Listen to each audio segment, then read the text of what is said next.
Today he mentors small companies in 100 to 200 crore range for next stage of growth and is an active angel investor. He also leads a tech-driven team focused on AI-based investing, algorithm and quant trading strategies. With deep experience across finance, strategy and technology, he brings a unique perspective to today's discussion. Please join hands for welcoming CA Manoj Chandalia. Can we have you on stage?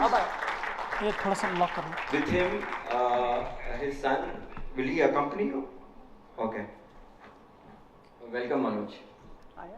We've had the pleasure of studying together in the Sydenham College.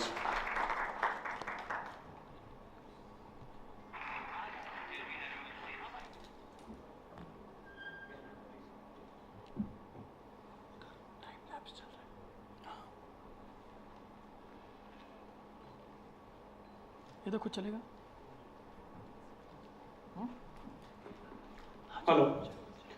Good morning, everyone, and wish everyone out here a very happy Chartered Accountant Day. As already Devang spoke about, today as ICI is celebrating 76 years of its foundation. So that's a very long journey for an institution to arrive. And people here in the room, I believe most of them are Chartered Accountants. We are among those fortunate who have been part of this entire journey based upon everyone's year of qualification was whatever 20, 25, 30 years. I see there is some seniors as well out here. And obviously with the stamp of the Chartered Accountant, one thing is for sure that we are all people with a lot of intellect. And it's very interesting always to make a presentation for people who are at a very intellectually good level or high level, so that the quality of interaction is very, very, really fruitful. So when Devang approached me about 2 weeks ago that we need to do a meeting out here and we need to speak on this particular few topics, so I chose to speak on the topic of this using AI for investing, because I felt that this is something which will be challenging not only for me as well as for the people who are here, and that because this is something very kind of unique, new, which has been on the radar for the last couple of years, and therefore it will be always a learning experience for myself as well as for everyone around here. So pardon me if I say something that is not exactly what you may think is right in terms of AI, but then we are all in the same boat, we are all learning together, and therefore this entire learning exercise should go on, and I'm ready to accept all different viewpoints on whatever we are going to talk about today. So the topic is, as I said, is AI and how to use AI. And my focus will be primarily on investing. We will do some amount of technical stuff as well, so it could be also related to trading if that's what an angle that people are looking to do.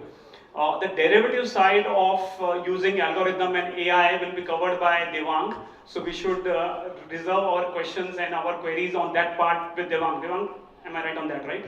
So right now we'll focus more on investing. So I'm sure the people in the room, before we start, disclaimer, I'm not a SEBI registered RI, these views are mine, these are not of HDFC. The stocks which we will discuss today are only for the purpose of learning. All the AIs that we are going to talk about today, none of them are owned by me, none of them, I have no financial interest or otherwise, because otherwise I would have not been standing here if I would have been owner of any of the AIs out here. So we are all here on a learning journey, so that's how we would want to go ahead with. So I'm sure a lot of people in the room out here are already understanding what AI is, and it is something that have been talking about a lot in the last 4 or 5 years. And I would say that this AI is more like a tool which helps human to improve their productivity. And AI, there are a lot of fears around AI, that the AI will take over human job and all of that, but I think it is not going to be really that simple, because ultimately human intelligence is something which will always remain.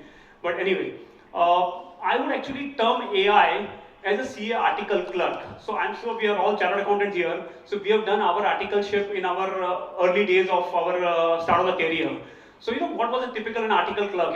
We all know that he would come, he will be completely blank, and then we would want to give him a lot of work. And the more work we give to him, it will start learning from it. So it start improving from it. So it's a very hard-working kind of a article clerk who doesn't take any leaves, who will keep learning more and more as you give him data.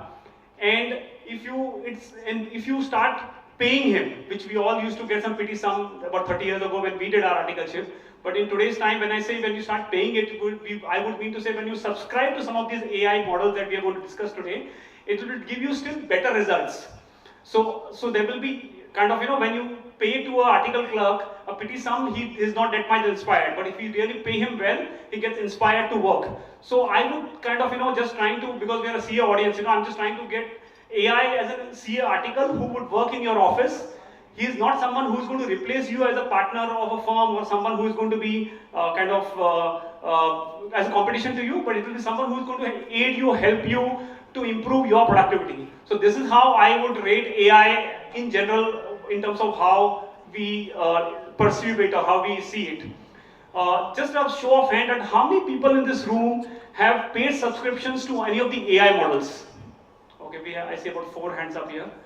Great. So I'm sure most of them would be using the most popular AI like ChatGPT as a subscription model. So we are going to obviously talk about a lot of other AIs as well, so including ChatGPT. So in general, when you talk about investing, AI as a tool, we will be using in today's presentation to talk about how it can be used to kind of sift through a lot of data which today comes out from n number of companies in terms of their results, their transcripts, their investor presentations, annual reports, research reports across from various brokerage houses or institutional firms. So we'll be able to kind of understand how this AI can save a lot of time for us when we integrate that with our investing kind of journey. So that's the entire reason why we will all be together learning this, And then, since I'm going to talk about this multiple AIs, obviously, given the time frame that I have, we don't have time to cover so many of them. But we will definitely would do some amount of actual live session on how we going to use these AIs for the purpose of our investing or research as we want to use it. So obviously these are the popular names. Most people know about it: ChatGPT, Manus AI, NotebookLM by Google. Then Compounding AI, it's a local company. Needle AI, Gemini by Google. Then Cloud AI, Bloomberg GPT, again a very private AI for Bloomberg subscribers, and Bridgewater AI. Bridgewater is more like a global name, and so we will talk about few of them in more details and actually do an application of all into our day-to-day kind of investing journey. Okay, so ChatGPT, I'm sure, is the most common. When it got launched a couple of years ago, it got the highest download, and it was something which got the highest hit as well when it started. So it's the most popular kind of a trading platform, and it can, but it's, as it's said, it is more kind of generative AI. So you will be able to get a lot of general information, and it is good for retail, but not that good for professional investors as such. So every AI has its own pros and cons. So if you ask me, for someone who is a retail investor, this is a good platform, but whether it is good for a professional investor, I would not say, because we will look at other AIs which are more specific investing AIs, because ChatGPT is more like a generic platform. So obviously it is a conversational AI, so you keep asking, I'm sure everyone has used ChatGPT, whether paid, unpaid version, whatever it is. It is more like a conversational AI. If you keep asking questions, it learns from you, it learns from the internet. But the biggest challenge that I see in ChatGPT is the hallucination. I'm sure everyone in the room who has used ChatGPT knows that that a lot of time it captures data from internet and hallucinates a lot. I'm surprised, I'm sure everyone has heard about that famous matter which happened in Chennai, because we are some of us are chartered accountants, all of us are chartered accountants, where a tribunal came out with a judgment, and that judgment, they quoted certain citations, which was, I don't know where they got those citations from, but when the judgment came out and they actually saw, none of those cases actually ever existed. So this issue of hallucination is a major issue in AI world. So therefore, the type of data that we feed to every AI that we work on is a very, very important kind of benchmark for us to see what comes out. So as we say very famously in technical terms, garbage in, garbage out, so ego. So if we feed in garbage, it will give us a garbage output, and then we will have an embarrassing situation like what happened just last year in December when the tribunal came out with that judgment and there was no citations at all which ever existed. So this is something very unique which can come in this type of world, okay? So what I will do is I'll just take a break here, and before moving to the next AI, I would want to run you through how I use ChatGPT for my investing journey, okay? So this is the paid model of ChatGPT that I use, okay? And I have already done few kind of, pre-models that I have already kept on this pre-studies. So, for example, I was just doing this study today morning. So this is the first question I said to the GPT. So because of the interest of time, I will try to do something live, but I'm trying to take you through certain models or certain projects that I've already done out here. So it will only help you to kind of understand how you really run a project on any AI. So I asked this AI, I'm trying to find key ratios of a bank from annual report. Please help me to get those numbers. Okay. And I asked them that what ratios I'm looking for. And then I gave it a prompt that you are a banking analyst, analyze the document that I provide, do not use any external sources, extract and present the financial ratios for a bank in a clean table format with metrics names in the first column, value in the second column, and so and so. So this is a prompt that I gave it to the AI. So obviously when you're going to use an AI, as I said, that one of the biggest thing when you want to use an AI is what prompt you give. As I said, garbage in, garbage out. Wrong prompt will lead to you a lot of results which are very vague results which may not be really very relevant to your analysis. So a lot of time, I'm sure everyone has heard about this prompt engineering, which is a new field which is coming up in this world of engineering, where people are going for small courses, which may be 2-3 month courses, where people are understanding how, what type of prompt you should really give to an AI to work. And I'm sure we are all chartered accountants. ICI runs a very popular program on AI for chartered accountants. So people in the room, is anyone in the room already done that program? Oh, perfect, fantastic. Oh, few people out there as well. So it's a fantastic program, and it is only at 5,000 rupees. It's a 2-day or kind of a day program. And it is something which ICI is delivering practically for free, I would say. And each of us who are chartered accountants are so privileged that we can go through that program. And I'm not here to market any of the products that I'm talking about here, but I'm just talking about something from my heart, so that people from here, when they go out, they should be able to kind of get a key takeaways on what action they need to take in life to move forward on the AI journey. So that is the whole intention. So please pardon me if I'm talking about any particular institution or any particular product that we are talking about here. This is all only a learning exercise that we are doing, because I've been warned by the organizers that we don't do any marketing for anyone. Okay, so that's fine. And so I did this particular kind of run where I said that I want a comparative on capital adequacy ratio, I want an asset quality ratios, on profitability ratios, liquidity and efficiency ratios, growth metrics, and then other ratios. And then I said that also check the annual report on in the MDA section, the statutory disclosure section, Basel III pillar disclosures and financial statement notes to accounts. And after that, show me paragraphs from the annual report from whatever you have taken out. Then it said, okay, give me which bank you want to analyze. So I said, okay, I want to do it for HDFC Bank, because we are all here on the event for HDFC, so I thought it would be more appropriate to start with the same institution on whose behalf we are all here together.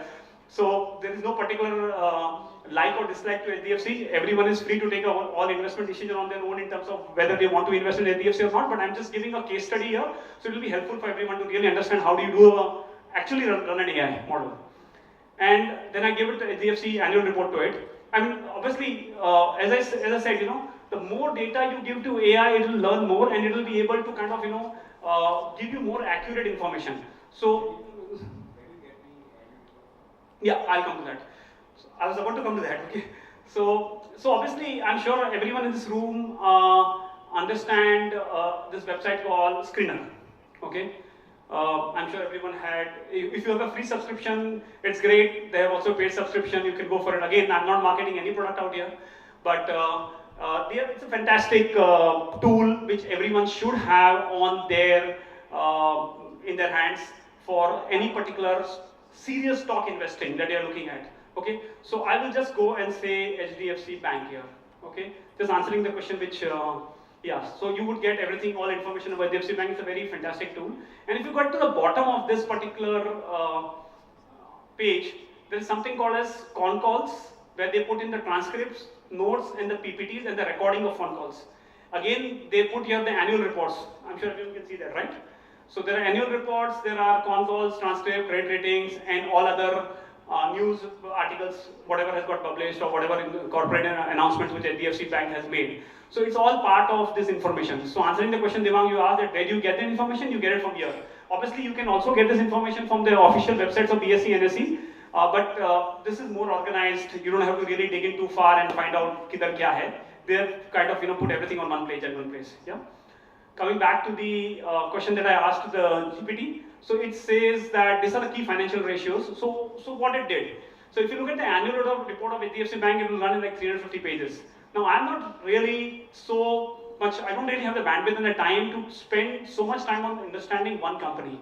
So what I needed as the information was the prompt which I gave, and based upon the prompt, it picked out the information from the annual report, and I specifically had told the AI. So a very important thing, when you speak to an AI, you need to ensure that it does not hallucinate. And for that, you have to specifically, when you do a prompt, you need to ask them that use only information that I am feeding you. So when you say that use information that only when what I am feeding you, it will not go to the internet and the general world to get information and try to become smart. Because AI always thinks that it is smart and it can give much more than what the user wants. But in that process, they will end up hallucinating. You have something to ask? No. So this is the important thing when you do a prompt to any AI. So if you look at this, it gives the capital adequacy ratio, tier 1 capital ratio, it gives the asset quality ratio, the net NPA ratio, provision coverage ratio, profitability ratio in ROA, ROE, net interest margin, cost to income ratio, liquidity ratios, growth metrics, other ratios, and then it gives me source verification, what it says. So this is a very simple kind of basic usage that anyone can use for using any tool like ChatGPT, and which can help you kind of get information about any particular company. Now you can kind of go a little level higher in this. Now there are obviously multiple tools which you can use for going further deeper, but in this tool itself, I can ask the AI that I want to compare these ratios with ratios of other banks. Obviously, when I say other banks, I will have to give the annual report of those other banks. But if I don't give those annual reports, then what will happen is that again it will go to the internet and try to get that information, and then there is a chance of hallucination. So if you think that I should try that exercise, we can do it here. Otherwise, we can do it in some other AIs also, which we are going to look at today. But depending upon how much time we would want to spend on this, but assuming we want to compare this with, say, Kotak Mahindra Bank, okay? And we just go down at the Kotak Mahindra Bank and we download the annual report. Luckily, internet is going okay. And we've downloaded the annual report here. We will just put it in a folder. For example, I have a folder on AI in investing, annual report, and I put annual report of, say, Kotak Bank 2024. I've saved it. I go to the GPT and I report, I add a file, and I would say AI investing, annual report bank, I say Kotak Bank, I add it. Internet, okay, yeah, good. So now I can prepare my prompt again. So either I can use the same prompt and say that I want the similar ratios, or I can say that based upon the prompt that I used earlier. So I can say based upon prompt that I have used for analyzing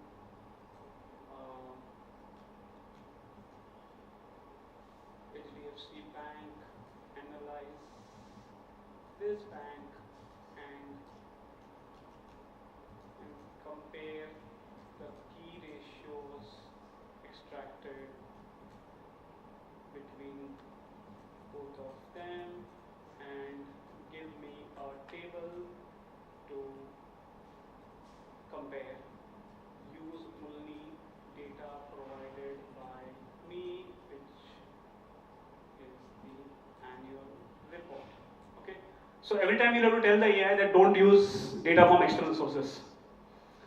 So now it's doing its job. So let it do its job, and we will move on to the, okay, it's been fast. So it has been able to, look at this. So it has all the ratios that we have extracted. It has quickly been able to read the annual report of whatever number of pages it was, and it has put in a comparative table with HDFC Bank and Kotak Bank in terms of capital ratio, tag capital, and you can add a number of banks, you can do whatever analysis you like.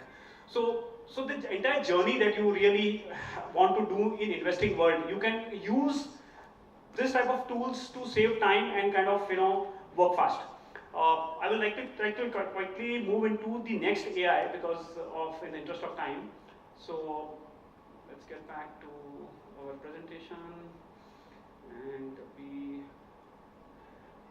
if we have time, we can come back to ChatGPT, but I would like to quickly move to the next one. Okay. Now, this is again a nice AI, Manus.ai, developed by some Singaporean, if I'm not wrong. It's a firm which is headquartered overseas. And it has a fantastic interface. And it can again handle much larger amount of data than what ChatGPT can handle. So I would like to just run you through how Manus AI works.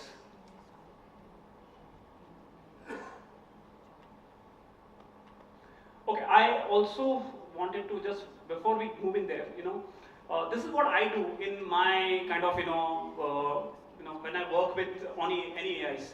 I have something called as prompt. So I have created prompts on what I want to ask the AI. So this is something I would recommend very strongly to everyone, that when you want the AI to do the job that you want, you should have some amount of thought process as to what you expect from the AI. So if you're doing a fundamental analysis, this is kind of a prompt that you can just keep it ready in your Word file, and you can just copy paste it from here and ask to the AI. And this is a prompt which can use across all AIs. So it is not that this prompt is something that is useful only in ChatGPT. You can use it across all AI. So they said that give me a detailed fundamental analysis on a particular stock listed on a particular exchange, and use the latest available financial data, valuation metrics, and key insights. And analysis should cover the following: financial analysis, valuation metrics, growth potential, risk analysis, recent news and catalyst, investment outlook, conclusion, and in bullish case, bearish case, short-term versus long-term perspective, etc., etc., etc.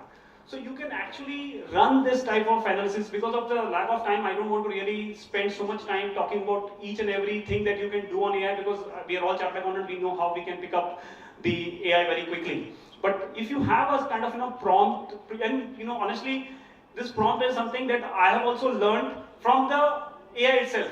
Because when you keep working on the AI, I'm sure everyone knows that when you work with an AI, it will keep prompting you, okay, do you want me to do this further? Do you want me to do this further? For example, if you look at ChatGPT, when we asked this questions and it gave it all the comparatives, and then it gives final observations that Kotak has a stronger capital position, HDFC has a higher loan growth, whatever, etc., etc. Then it will ask you, let me know if you would like to do a graphical comparison of the ratios in an Excel report, or comment it tailored for investor presentation or a board review. So what will happen is that whenever you work with an AI actually prompts you at the end that whether you want to use is for any further refinement. And so all these prompts that I have kind of listed here have been prompts that I have kind of, based upon my work with the AI, I kept adding into the different things that I want on that particular, when I want the AI to do an analysis for me. So this is kind of a thing, we can run this for any stock of everyone's choice if you want to do it. So let the ChatGPT do its job on the background, and then we can kind of, move to the other AI as we talk. So what I'm doing is I'm just selecting my prompt, and I'm saying, okay, I'm just coming here, pasting here, and I'm telling that any particular stock of anyone's common interest that we want to try to run on this? Reliance? Okay. So we'll take BHEL, okay. Okay. Now it says listed on NSC. Using annual financial information metrics and key insights. Use the annual report.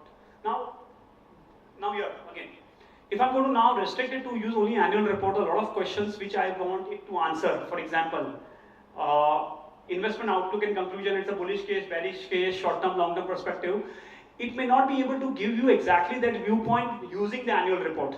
So if I'm trying to ask certain questions which are more fundamental and more numerical in nature, I would use to prefer it to give it data and ask the AI to use that data. But if I'm asking something more generalistic, which is what this particular prompt is all about, then I would not like to limit it to the annual report. So I would like it to use whatever is the data available on the web and within its own intelligence for answer to this question. So I'll now shoot this query and let's see what it does. So start to work on this. Meanwhile, as this is one very important thing that I would like everyone to know. When we do any particular stock investing, yeah.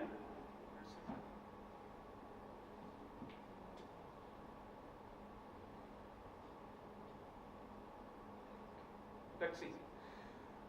Okay, when you do any particular stock investing, there is something called as fundamental analysis, there is something called as technical analysis, and there is something called as sentimental analysis. We are all together on this point.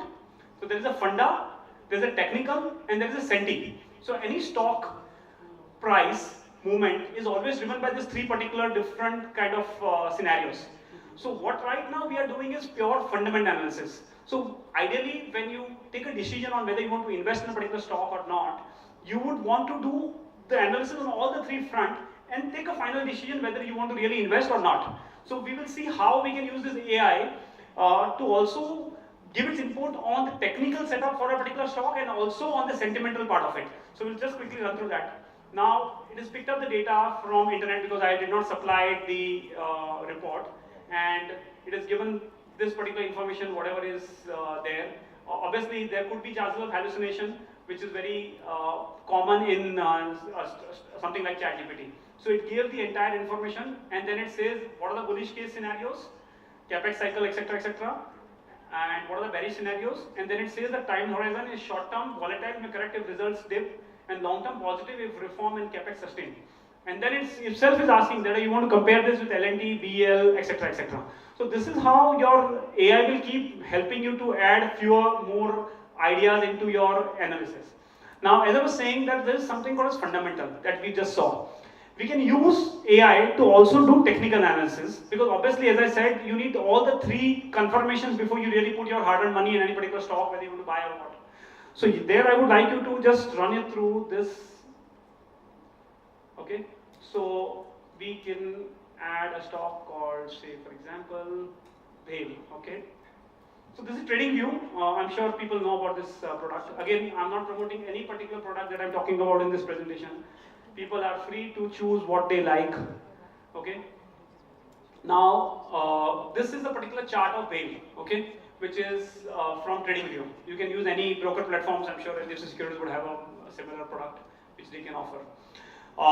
So what you do is that this chart of Bale you will use and you will feed it to the AI and ask the questions that you want. Okay, so we'll just do that.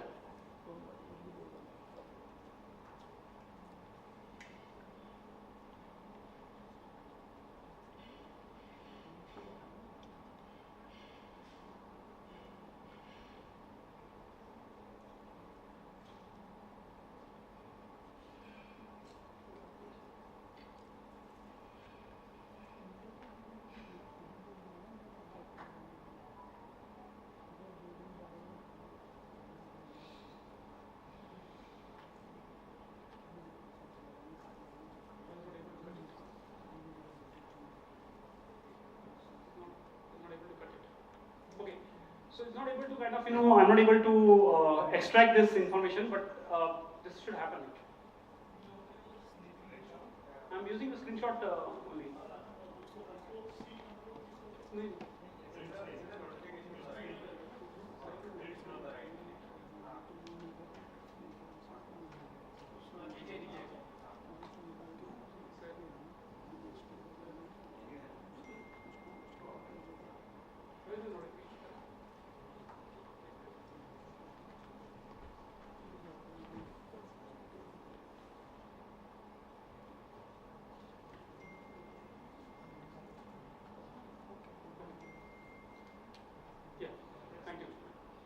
So it has picked up this particular chart from TradingView, And what we are going to just do is simple. We are going to just copy this chart and feed it to TradingView. Okay. So the chart that we have cut pasted from TradingView, we have uploaded it here. And then I have a prompt for technical analysis as well. Now I have multiple prompts for technical analysis. I'll just show one so that based upon everyone's comfort, you can please make your own prompts. So this is a prompt that I have for technical analysis, okay? So I've uploaded a price chart of a stock, okay?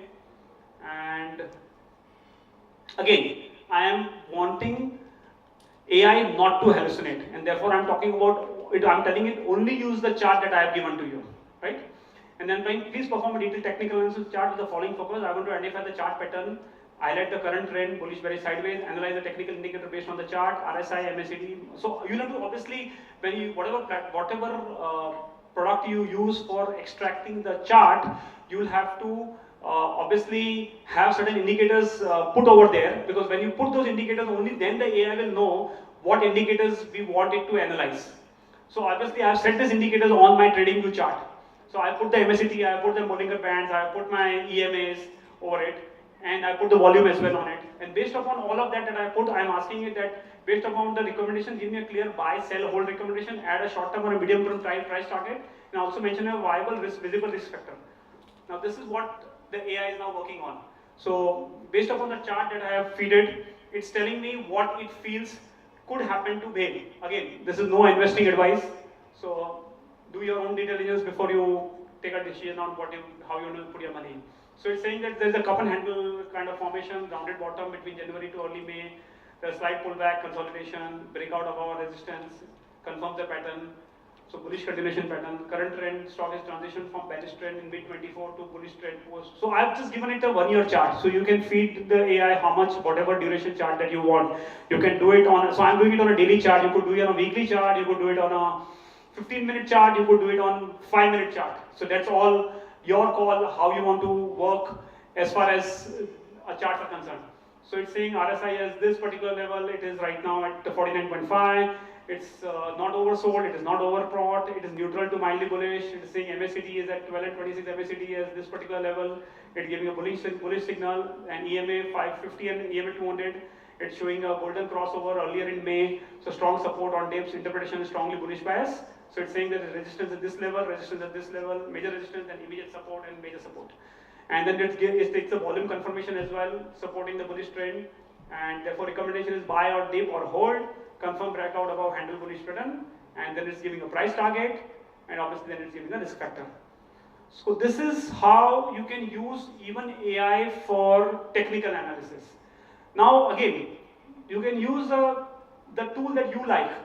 I'm right now using ChatGPT because right now we are on ChatGPT.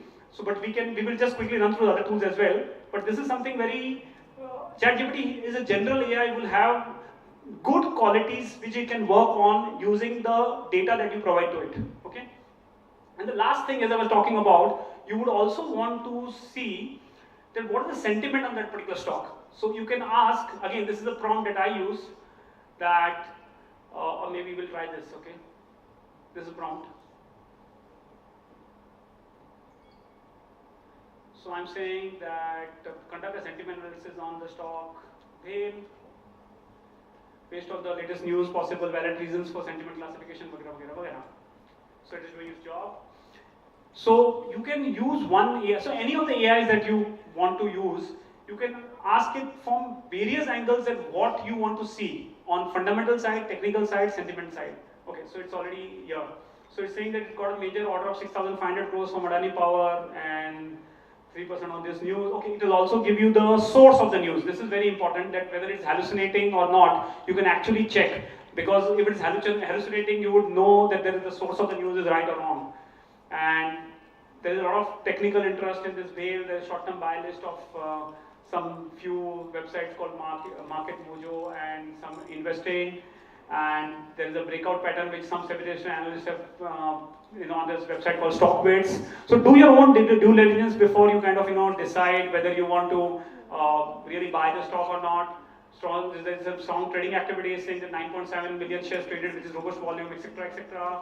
And the resurgence on defense sector interest. It talks about, we all know with India-Pakistan happening last month now, there's a lot of interest in defense stocks, and a lot of PSUs have got a lot of defense orders. So it kind of will give you all types of signals or sentimental signals which are there in the market, and then based upon that you make your own choice how you want to use your money in terms of investing using all the three models that we said, which is fundamental, technical, and sentimental. Right? Now I would like to quickly move to the next AI because we'll be really running out of time now. How much time do I have?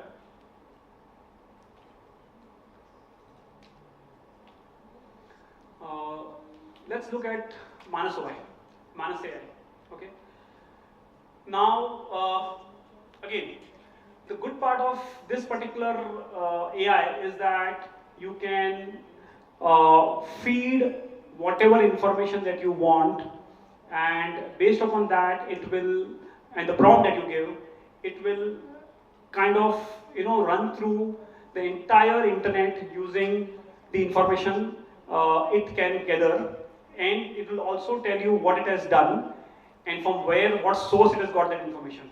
So I just picked up a random stock called Solar Industries because this is one of the stocks which has done exceedingly well in the last post-war time. Again, a defense stock. And so I said, hi Manus, you're a research analyst, please do a deep dive analysis, research on company Solar, talk about the company, industry, growth potential, do a SWOT, compare it with peers, give a final conclusion with your recommendation on investing potential, return expectations, stock owner who is looking to invest. And what I've done is that I've given it so that for it to know exactly what Solar Industries I'm talking about, I've given it a connect to the screener that I use for my stock analysis. So I've just said, this is the screener, just use it. So now Manus will say, okay, I've understood, I have to do a deep analysis. I will do the following: initial data gathering, and then I will do a company overview, then I do an industry sector analysis, financial SWOT analysis, peer comparison, competitive analysis, investment analysis, so on and so forth. And then it will give me the entire list of steps that is taken, which is not what ChatGPT does. This will actually give you a complete breakdown of what all sources it has used, what all information. So this you can see, initial data gathering and company overview has happened from here, then industry and sector analysis has happened from here, and then financial analysis has happened from this particular links. Is everyone able to understand what I'm saying, guys? Yeah. And then based upon all the information that has been able to gather, it will then come out with a fantastic report, and you will see that. So you can see all the steps that is taken. Now this may look very technical, but it doesn't matter, right? For us, till the time AI is doing and we are not doing anything, it is something that is helping us to get the best from everything. Okay, and then based upon that, it came out with a report. And this is a fantastic report which you can just read and you can share it with whoever you like. Again, take your own decision in terms of whether you want to buy this stock or not. But this is how you can use this particular AI, Manus AI, to do a stock analysis on a particular company, industry, whatever. So you can look at this report it came out with. This Manus AI will take about 7, 8, or maybe 10 minutes to kind of come out with the report that you want, because it actually does a lot of hard work. GPT must have taken, as soon as we ask a question, it's kind of, in like 5-10 seconds, it comes out with a report. But that's not how Manus AI works. Manus AI actually takes a lot of time to analyze a lot of information. It goes into various sources, and then it comes out with the information that we want. So, and then it does the financial analysis, SWOT assessment, it does SWOT analysis, peer comparison, competitive analysis. So it compared with GeoCL and Caltech Energies, and then it's investment analysis recommendations and projected returns. So it's saying that it's expecting a projected EPS in year 3 of 231 from today. Its current EPS is 160, and therefore it is saying that the current stock price is, I believe, close to 17,000, and it is saying that projected price after 3 years is going to be 18,475. So it is right now saying there is only scope of 1.64% in terms of potential return that this particular stock can give to you. So this type of analysis can be done, and then it has all the information that it has used. It will put it as a reference or a bibliography. So Manus as an AI can kind of generate a very authentic report, which then you can use within your research team or within your kind of organization for making an investment decision. So this is how this particular AI kind of works. Now let's go to the third AI. I'm running a little bit fast now, so that we should be able to get a broad overview of everything, because ChatGPT we spend a lot of time. So because I'm aware that we are running short of time. So we are done with Manus AI. NotebookLM, fantastic AI tool. A must-have tool for everyone. Anyone has been using NotebookLM here? Okay, fantastic. I see a few people up there. Great.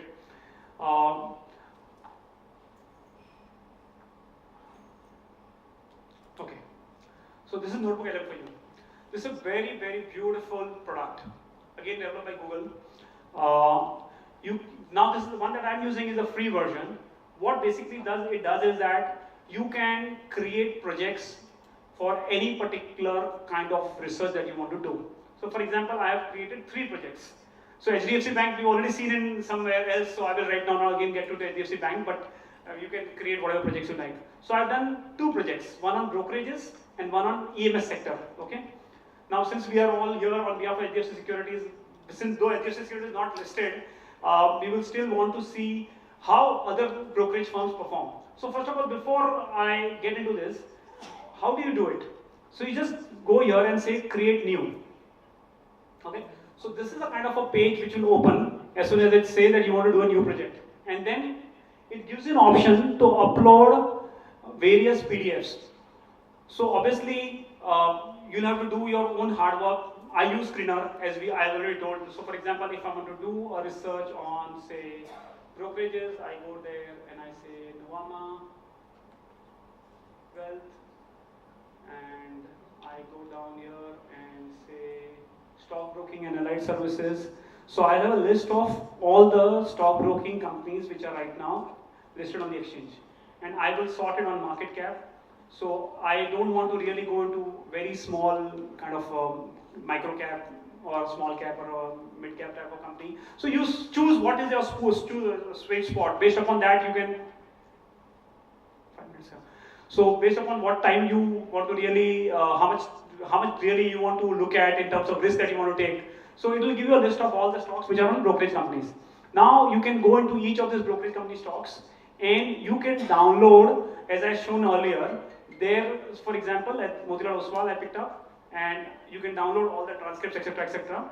And based upon that, it will, and after downloading transcripts, I would want to upload these transcripts into a notebook. And you can choose a file from here. It allows you, in the free version, it allows you to add up to 50 sources of information. 50. So unlike ChatGPT, which beyond 3, 4, 5 files or 10 files, if you add, it will really not be able to do a justification. NotebookLM, you can actually add up to 50 sources of information, only PDFs. Plus, you can also add various website links. You can see this website option here.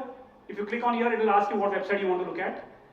Then if you can add YouTube links, it will ask you what YouTube link you want to look at. Then you can also do a copied text. So for example, if you have some text that you already have, done some research, you want to add that, you can add that. You can go to Google Docs, Google Slides, and everything. So in total, you can see at the bottom here, 0150. So you can create a project using NotebookLM to do any kind of research. It could be sectoral, company, it could be comparative between various companies. So for example, I did this research, as I was saying, on, say, brokerages, okay?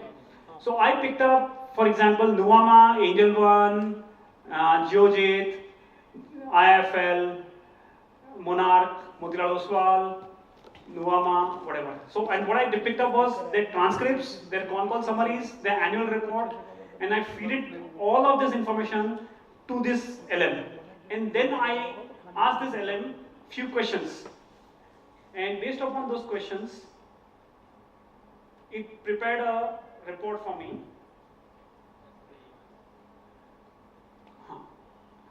Similarly, I did a similar exercise for EMS sector, for example. Okay?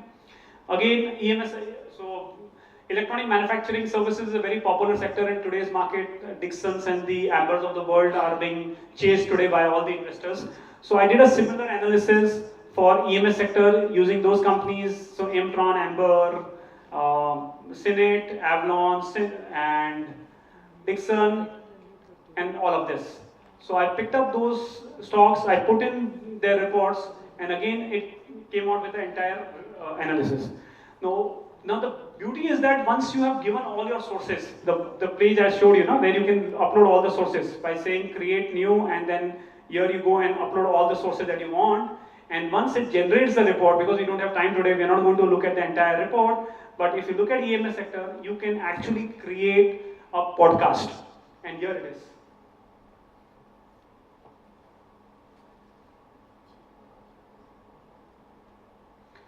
The beauty of this particular product is that you are able to actually create a 20-21 minute podcast, and then that podcast you can just go for a walk and hear it, and you can kind of understand what your sector is doing, what an industry is doing, etc., etc. So it is taking a little time to get into the podcast. Meanwhile, I will just show something very interesting again in this, something called as mind map. Okay, sorry, so it got created, great. Imagine the intricate components that power almost everything around us, from your smartphone to, say, advanced medical devices. Who actually makes them? Right, because hidden behind those big consumer brands are the silent architects of technology. Electronics manufacturing services companies, Yeah. EMS. Exactly. And today we're doing a deep dive into India's rapidly evolving EMS sector. We are. We've gathered insights directly from annual reports, investor presentations, earnings calls, focusing on some key players: Aimtron, Amber, Avalon, and Dixon. Our mission for you, our listener, is really to pull out the most important nuggets of knowledge. We want to reveal... Interest of time, we can't hear 21 minutes this thing.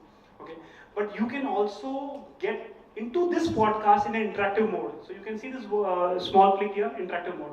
So as soon as you get into an interactive mode, you can actually play audio, and then you can enter into this particular conversation as an external person, because there might be something that you may have missed out, and then you can ask to the chat which is happening, and they're saying that, okay, can you also tell me something about ABCD company, if that's something that you missed out. So this is so beautiful. This entire NotebookLM itself can be a long presentation. I've been signaled that it's signed off for me. Yeah. And this one thing I want to show for sure in NotebookLM, which is something called as mind map. Okay.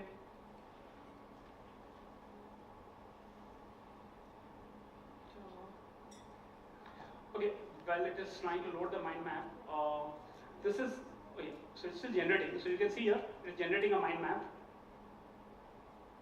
I think I must have generated a mind map earlier. Let me just check. No.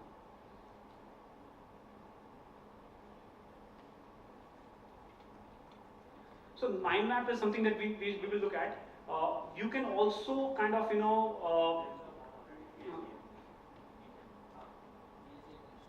okay. So this is something called the mind map, okay? So this is something that I've created for the ESM study that we have done. So it says ESM, then it says various companies. I can then just move it here and say I need to know something more about CNET. So it says what CNET does. It says what are the core business, service capabilities, key markets, financial, strategic growth, etc., etc. I can do similar for Mtronics, Amber, Dixon, and then I can further drill down and say what are the core businesses.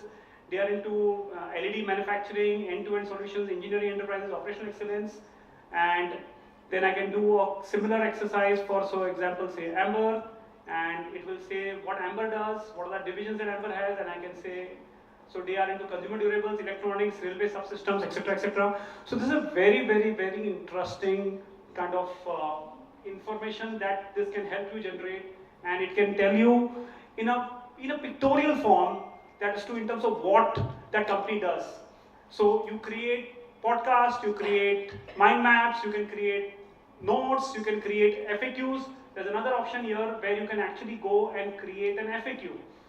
For example, if you want to study this in a FAQ format, you can do that as well. So in the interest of time, I think Yeah. So, but then NotebookLM is a must product which everyone for sure need to use into AI investing. Now, compounding AI.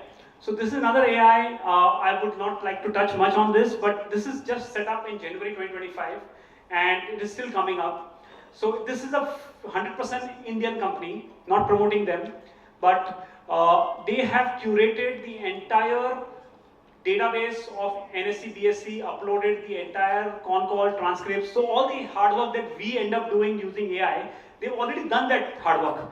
And based upon that hard work, they've created a dashboard which looks something like this. Okay?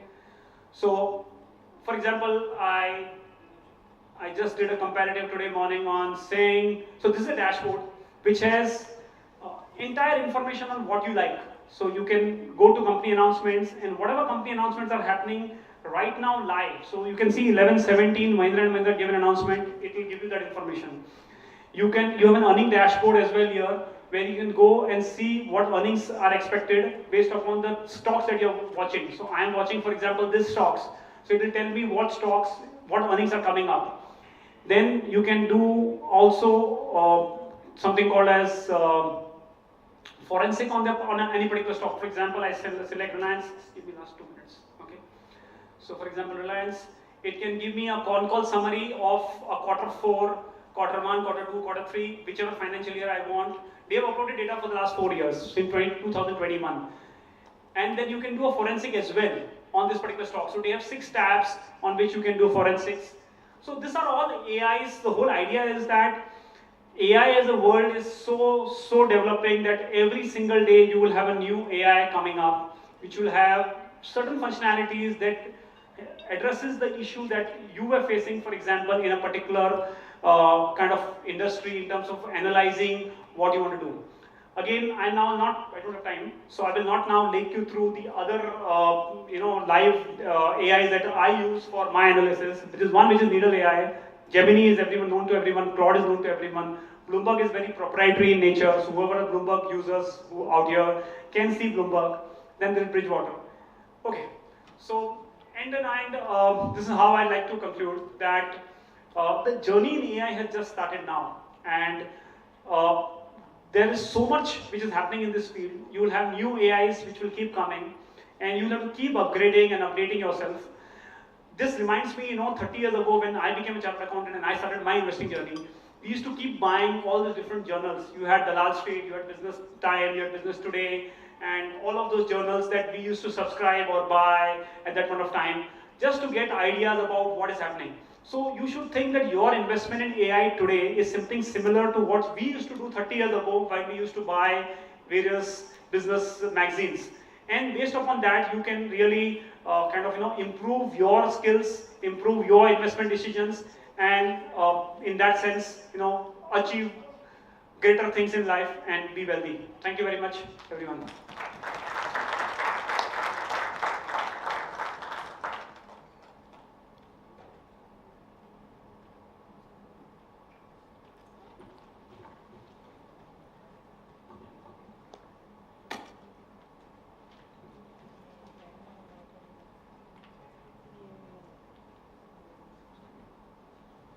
Thank you, Manoj, for a wonderful presentation. Anyone who thinks that, okay, this was a great presentation, please let's have a great round of applause. You think your time here was worth it? All of you are chartered accountants. You made some time to come here, and you heard him. Raise your hands who think that the time was worth it coming here. Thank you very much. I think this means a lot. Let's move on to the next session, not taking much of your time. Let's introduce Mr. Neeraj Singh. He's from HDFC Securities, Vice President, Third-Party Products and Distribution, and he has more than 2 decades of experience in BFSI. Welcome, Neeraj.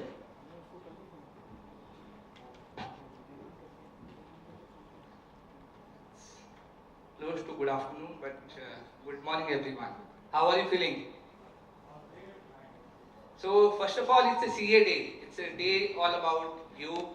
So on behalf of HDFC Securities and all of us present here, I really congratulate you for becoming the intellectual capital of India and providing a great edge in today's competitive world. So big round of applause to everyone. I think every time Modi visits any country, the first statement that he makes that he is proud of Indian. And why so? Because it is all our lawyers and chartered accountants and doctors that are being true ambassadors across. So it really takes a lot of pride as an Indian to be standing in front of you and talking to you guys. But let me take you back to some of your old memories. You guys would have become CA, that would have been a great day, right? Because becoming CA, it is still not something that many of us can achieve or could achieve. Few people would have attempted and may not have happened. Can we have some mic in the audience? I would like to know what was your feeling the day your results were announced and you came to know that you have cleared your chartered accountancy. Can we have someone from this table? There's a lot of people sitting out here.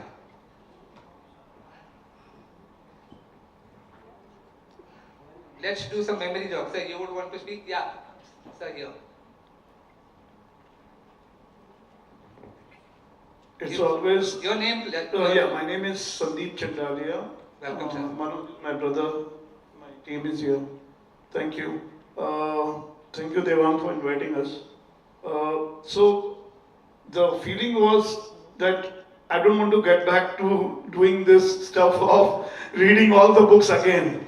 Okay, today if you ask any chartered accountant क्या वो exam वापस दे सकते हो, तो I think the majority would say that it's not possible.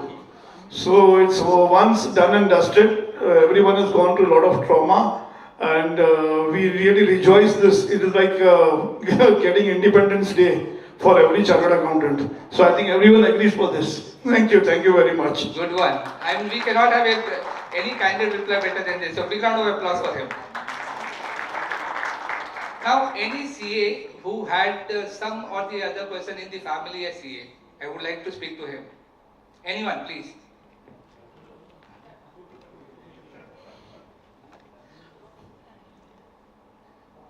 Yeah. So my question is, was it because of the family pressure or because of the passion that you could see someone in family doing so well, people chasing him? And I'm sure in those days it was a lot of respect also, because there were very few who were around. So what was your experience or the call that you took that, okay, I want to pursue this?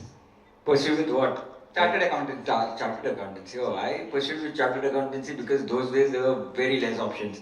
I for sure wanted to become a doctor, but my dad said that, oh, we have a business. Then it was commerce, and there was, the only path I could see in commerce was chartered accountancy. And let me tell you, I'm a first-gen chartered accountant, as in I never did anything of chartered accountancy. I was in technology most of the time. Great. So yeah, sorry, being a CAD I'm saying this, but yeah, I did chartered accountancy because that was the only path I could see in commerce field that time. Now we have many options. But what was one inspiration that you took from your dad or someone in the family? No, I mean, so he was a normal graduate. He just inspired me that, okay, you have to study further and, you know, you have to make your career. I mean, I'm there to help you, but you find out your own way. So I was like, okay, let me do CA. So in our family, we have 3 chartered accountants. Yeah. I don't know, I would say 3. My father, my younger brother, me. So it takes and this generation continues. So my father, being a chartered accountant way back in 72, his series is 15,507. 15,000 chartered accountant number. Wow. We are the 1 lakh guys. Okay. Then my brother and me, we passed out. And now my daughter, she's a chartered accountant working for a fund. And now her daughter is also going for the CA. So it's like 3 generations of chartered accountants staying alive right now. Great. God bless.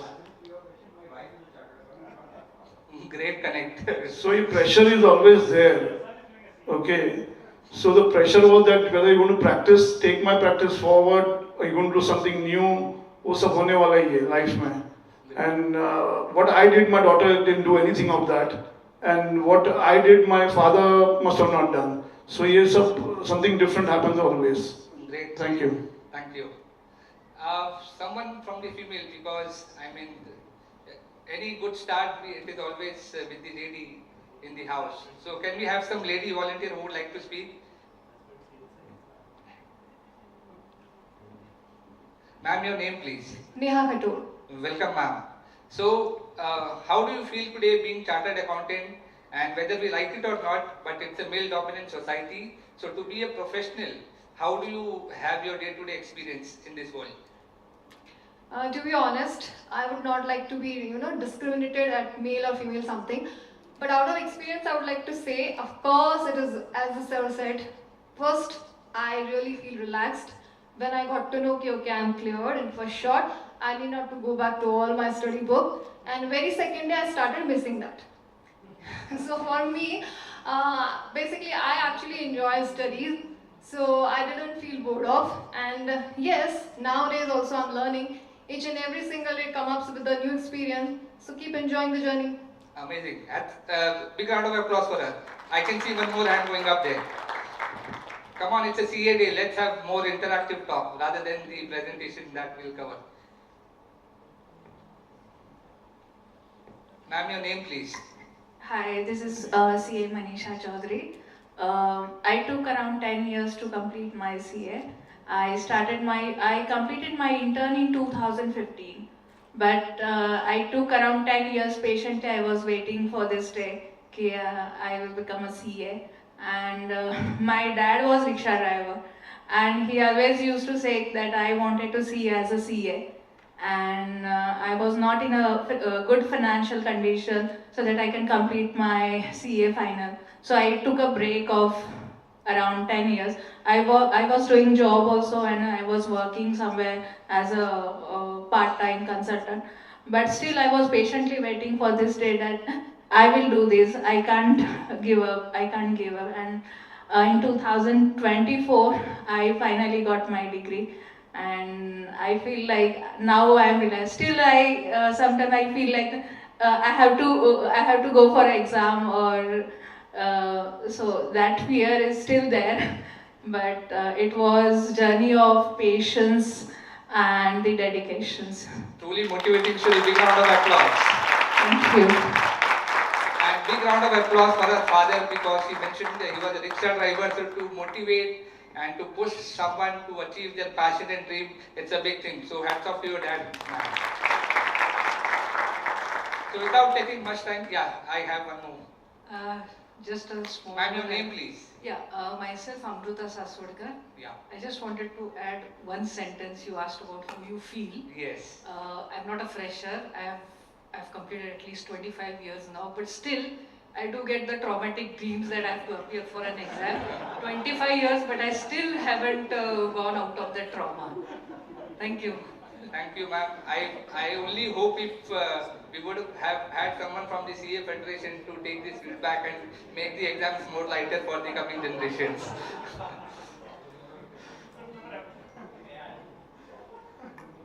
So anyways, I mean, so I will quickly introduce myself. A brief introduction was given. Myself, Neeraj Singh. I head third-party product for HDFC Securities. Have more than 22 years of experience across financial product. And I'm here today to speak about my organization HDFC Securities and what is that we have to offer. But before I come to HDFC Securities, as little bit more about you. So who are chartered accountants? Deadline driven, very efficient guys, strategy loaded, compliance heavy, because that is what everyone expects from CA. And these are some of the more attributes. Now there was a small survey which was done, if I'm not wrong, by Money Control. And this was the outcome. How many of you agree with this outcome? That are you guys stress loaded with the deadlines, with too many clients coming close to your tax filing days and telling, okay, मुझे तो कम से कम tax बचाना है, and you are the only person. How many of you agree with this? All of us, good. So I have two lines on this survey.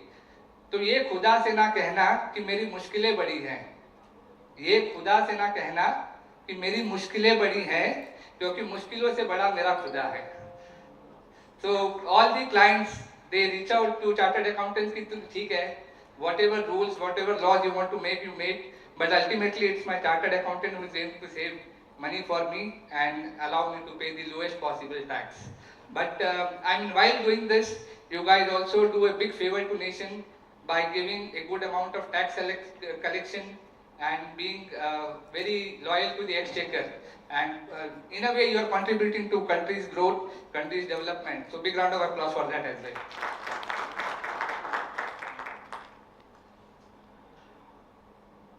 So just like you can't audit without numbers, when it comes to your investment, you need a good research, you need some good recommendation, you need someone to handle you what is the best way to approach any investment. And that is where HDFC Securities comes, because when you know your accounts and balance sheet, we knows how to manage bulls and bears. So as you can see in our logo, we are a 25-year-old company, and InvestRight is our flagship mobile application for any investments, including stock trading. So why investing is important?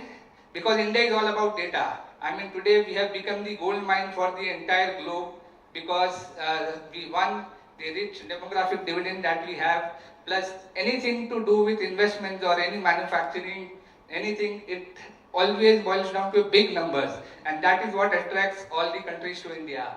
So just a few numbers in perspective: number of SIP accounts more than 10 crores, number of Demat accounts 18 crores, mutual fund investors. I think mutual fund industry is growing by leaps and bounds and getting a lot of confidence from the retail investors, which is very good. So where do I invest in, and how do I know what is the right investment? Even though you guys are chartered accountants, but in your day-to-day life, sometimes you miss out on the finer points, or rather to shortlist what is the best way, or which are the best areas of interest where you should be invested. So that is where we come in. InvestRight, as I said, is our mobile app. It is a top-rated app. It has one of the best features among all the stock broking apps that are currently available, rated more than 4.5 on Google Play and iOS app. These are, I hope most of you guys are the stock market traders, so you are aware of these features. Now, coming to one of the unique offering. How many of you are aware what is AIF? 1, 2, 3. And how many of you have heard from other friends or colleagues that, okay, I have invested in AIF, or it is something good? So AIF is, the full form is Alternate Investment Fund, and the minimum investment amount is 1 crore. But the moment you see 1 crore, you will feel like, oh, this is something which is not for me. But as I said, India is evolving, and so is the investment practices. So most of the asset management companies have option where you can invest 10 lakhs in tranches or 20 lakhs in 4 or 5 quarters and cover up for this 1 crore. So today I have something to present, which is Motilal, from the house of Motilal Oswal, and it is called Mid to Mega series. So just to put you, give some facts about Motilal Oswal. So they have one of the lowest churn ratio among all the asset management companies. So that gives them a strong credentials. Because in asset management industry, churn is something which is very prominent, but some of the investors may not like it, because sometimes even a good investment you might lose out on good return. Now coming back to this cycle, so across period, if you see the market cycle, the returns have been good, and they have managed to beat the benchmark. So some data for you guys, I can see some of you guys are taking pictures. So over the period, Motilal Oswal has created a brand for themselves for giving consistent performance. And in any investment, the only benchmark is how many times has the fund beaten its benchmark. Now why mid to mega? So there are companies in the mid cap who are ranking between 101 to 300, but are likely to move up the ladder and be in this mega space of top 100. So that is where the actual investment idea lies. Because today you may invest in any blue chip or large cap, but your upside remains limited. If you are looking for actual return, this is the actual space where you should be invested in. Now why mid to mega? because out of the 218 companies, only 24 stocks have got upgraded to mid-scale, mid-cap kind of segment. So a very limited jump. Whereas if you see from the mid-cap category, out of 24 stocks, 17 have become, sorry, out of 76, 17 have become large cap. So strike rate of 12%, which is comparatively better. Now, how has this strategy worked over the period of years? So if you see between 2000 to 2005, mid to mega trend has shown a 55% of positive uptrend. Same for 2005 to 2010, where 46% strike rate was achieved. These are some numbers, so I'll pause for a moment so that you guys can have a glance at it. I'll move on.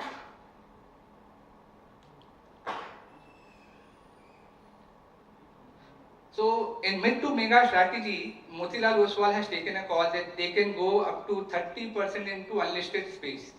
Now over the last 5 years, this space has become attractive. There are a lot of people who want to take a bet at it and want to participate early in their growth journey. And Motilal Oswal has a tremendous track record. These are some of the investment which they did in the unlisted space and have seen multi-bagger returns in these stocks.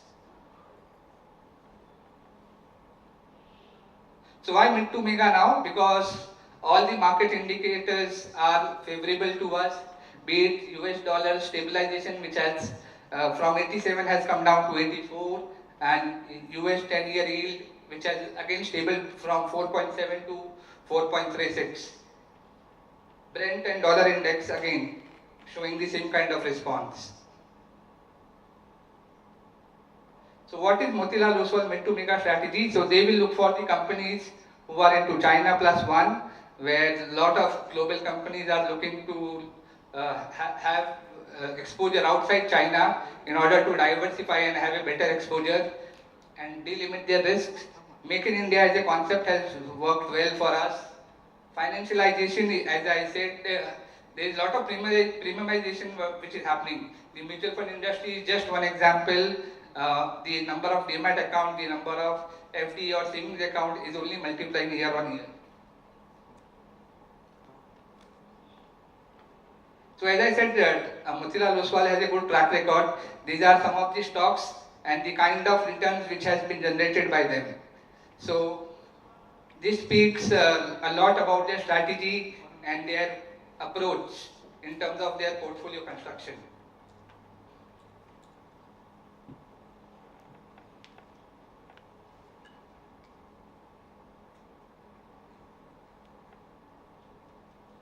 So these are some of the themes in which the portfolio has been positioned till now. This is series 3. They have earlier launched series 1 and 2. So this is the portfolio construct. And with the kind of stocks names that you see, you all know this. All these stocks have great stories and have great potential to make returns.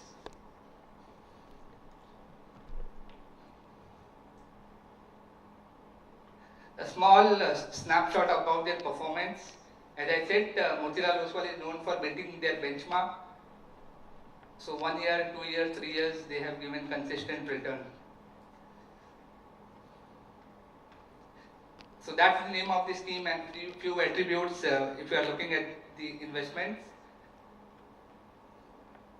And I mean, this team is known to all of us. And again, some of the chartered accountants who have created name for themselves and for the Motilal Oswal.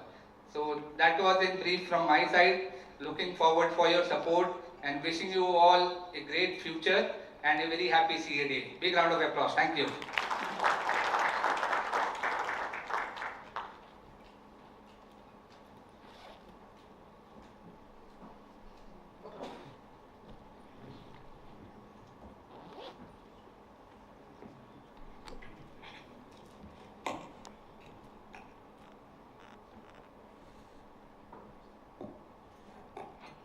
Next in line who's going to speak is myself. I'll just give a brief introduction of myself. I am CA Devang Zaveri. I have had 30 years of experience, 28 to be precise. And as I said earlier, I never practiced. As a chartered accountant, what I always did was I was into technology.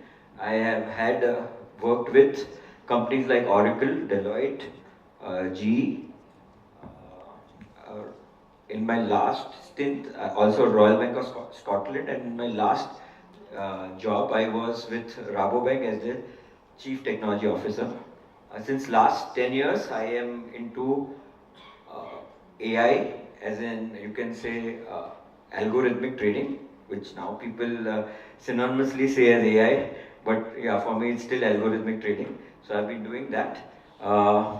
Looking at the audience, I want to ask a question because I think I can change what I'm going to present. So, is everyone okay with options, or you want to see something about investing, etc., etc.? Because I have made a presentation on options, and I can talk about investing as well.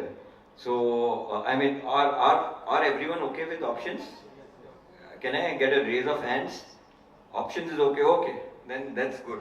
I thought people would not want to see a lot of options because they don't do it, but I will take it from here.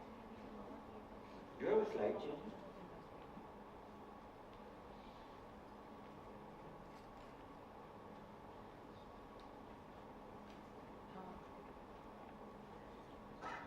Okay, give me a mic here, please. Sorry for that. So, how many of you know about straddle? Straddle. Okay. Options के basic सबको आते हैं क्या? I'll use a little bit of Hindi. It's okay, right? Options के basic सबको आते हैं? आते हैं. What do we do when you sell an option, madam? You know, just quickly, if someone can get the mic to her, or you can speak a little louder. It's okay. You know, option selling में क्या होता है? Risk unlimited. Okay. Okay. Basic I'll cover. So what is option selling is, so you imagine a cricket match. You have a cricket match. और cricket match में 20 over में एक पहला batting हो चुका है. इसने 200 रन मार दिया है. अभी दूसरा बैटिंग है और 201 जीतने को चाहिए. And then you have that, okay, whether that 201 can be done in those 20 overs or not. अगर if you are saying कि हाँ ये हो जाएगा, तो you know you are keeping a bet, putting a bet कि यार ये होगा कि नहीं होगा. तो ये option जो है is like एक लिमिटेड टाइम होता है. जैसे एक मैच में लिमिटेड टाइम होता है कि 20 ओवर में ये होगा कि नहीं होगा, वैसे ही वीकली ऑप्शंस की बात कर रहा हूँ. एक वीक में ये प्राइस से अगर ऊपर जाएगा, then you buy a call option. For example अभी सेंसेक्स है. Can anyone tell me what's the current Sensex today? कितना? 84? सेंसेक्स 83,600. So 83,600 Sensex है आज. So you can, when would you buy a call option? You would buy a call option if you see कि if you take a strike price 83,600 के ऊपर जाएगा एक week के अंदर, और अगर वो ऊपर गया आपको तो you have paid a premium, but premium तो खर्चा है आपका. प्रीमियम के ऊपर आपको जो भी प्रॉफिट हुआ 83,600 के ऊपर जितना भी मार्केट गया is what you make. Now think reverse. If you sell a call option, what happens? If you sell a call option, what happens? You don't want the market to go beyond 83,600. And what do you make out of it? What is the money that you make? The premium. कोई premium दिया, जो जिसने option लिया है. तो दो party है, एक मैं हूँ एक ये है. मैंने लिया है तो मैंने प्रीमियम दिया, तो किसको मिला? इसने 83,600 पे कॉल ऑप्शन बेचा है. So what he is saying is market will not go beyond 83,600. इसके लिए वो जो प्रीमियम, तो मेरे को एक छोटा पैसा मिलता है, but you know I am comfortable with it कि चलो यार मैं ले लेता हूँ. Okay, can anyone tell me what is more risky, selling or buying, and why? Selling is more risky or buying is more risky? Selling. Why selling is more risky? Unlimited risk. क्यों unlimited risk क्यों है आप? Why do you say unlimited risk? Market can go anywhere. अच्छा, ये risk को limit कर सकते हैं अपन? Hedging. हाँ, hedging कैसे कर सकता हूँ? अगर मैं 83,600 का मैंने कॉल बेचा है, how can I hedge myself? Buy a put or sell a put. I will buy. I am selling a call at 83,600. How will I hedge myself? Buy the shares. Buying the call. I will buy another call at 84, 85, 84,500 or something. Why will I do that? Such a funny thing. Why would I do that? Okay, because the premium of 84 or 84,500 is much lower than the premium you are getting. So what is the difference that you are making? एक में आप premium ले रहे हो, ज्यादा premium ले रहे हो, 10 रुपया ले रहे हो, और उसके अंदर 2 रुपया दोगे आप. Why the premium is less? Can anyone tell me? ऊपर वाले का प्रीमियम क्यों कम है? 84,600 का और 84,500 का प्रीमियम क्यों कम होगा? Because currently at least जो मार्केट बोल रहा है कि ये है, so at least you know that you are here. The probability कि वो उधर पहुंचेगा, the probability is lower. So as soon as in an option chain there is something called option chain, probability lower होता है तो premium कम देते हैं. Now getting back to what is a straddle. Straddle में क्या करता है? Do you know most of the time the markets are flat, as in they don't move too much. So what happens is you can sell a straddle. So straddle when today the market is 83,600, you sell a straddle of 83,600 means you sell a call and you sell a put. Both you sell, call and put both at the same time. And when you sell a call and a put both at the same time, you get premium of both. Now what is it that you expect from the market? You expect that the market will be flat, but वो तो होता नहीं है. ऐसा थोड़ी होगा कि एक वीक में पूरा. I'm again talking about weekly options which are going to expire next week. So flat होगा मार्केट, नॉट नेसेसरी के बिकॉज तुम चाहो तो फ्लैट होगा. मार्केट ऊपर नीचे जाता है, but what happens is the volatility of the market is included in the premium. जितना वॉलेटाइल मार्केट है, अगर इंडिया पाकिस्तान वॉर पे गया तो प्रीमियम बढ़ जाते हैं. जितना मार्केट में अनसर्टेनिटी होता है उतना प्रीमियम ज्यादा होता है, और जितना मार्केट में अनसर्टेनिटी कम होता है प्रीमियम कम होता है. सो मार्केट अगर एंजाइटी है मार्केट के अंदर, प्रीमियम ज्यादा.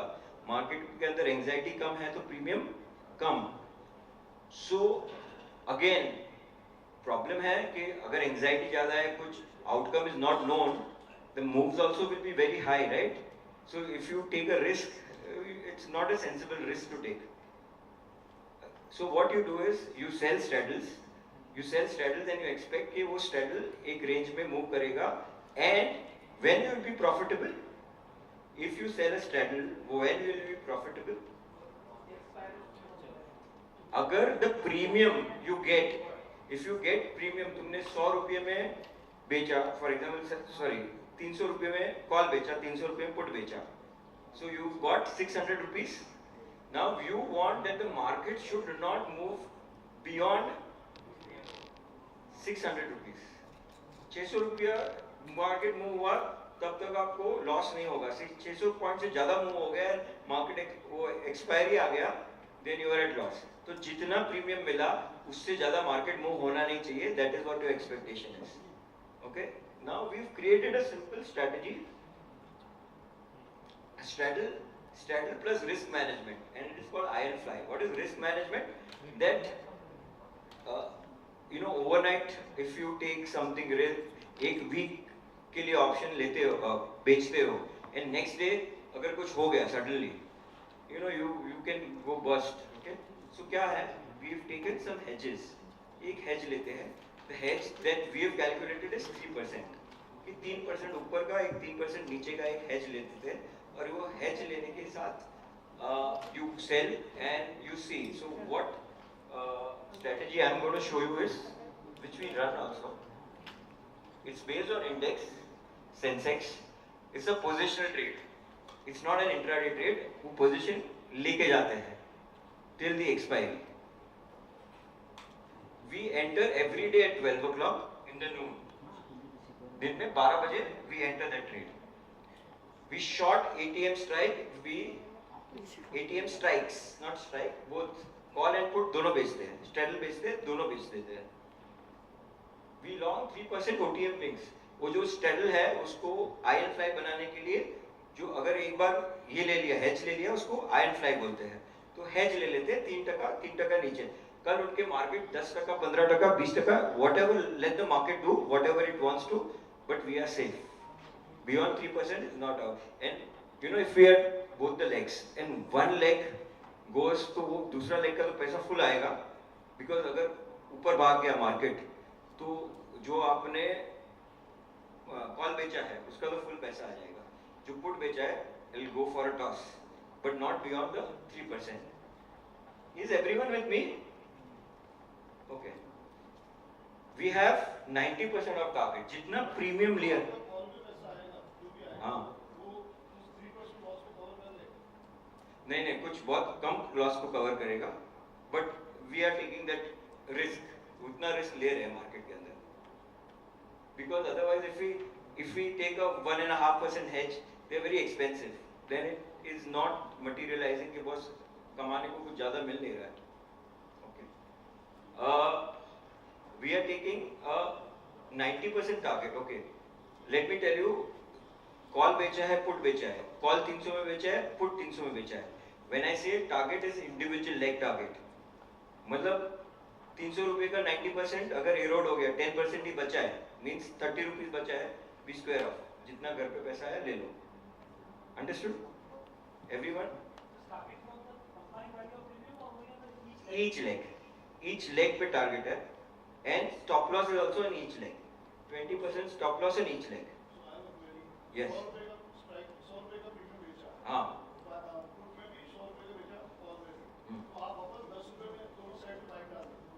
yes.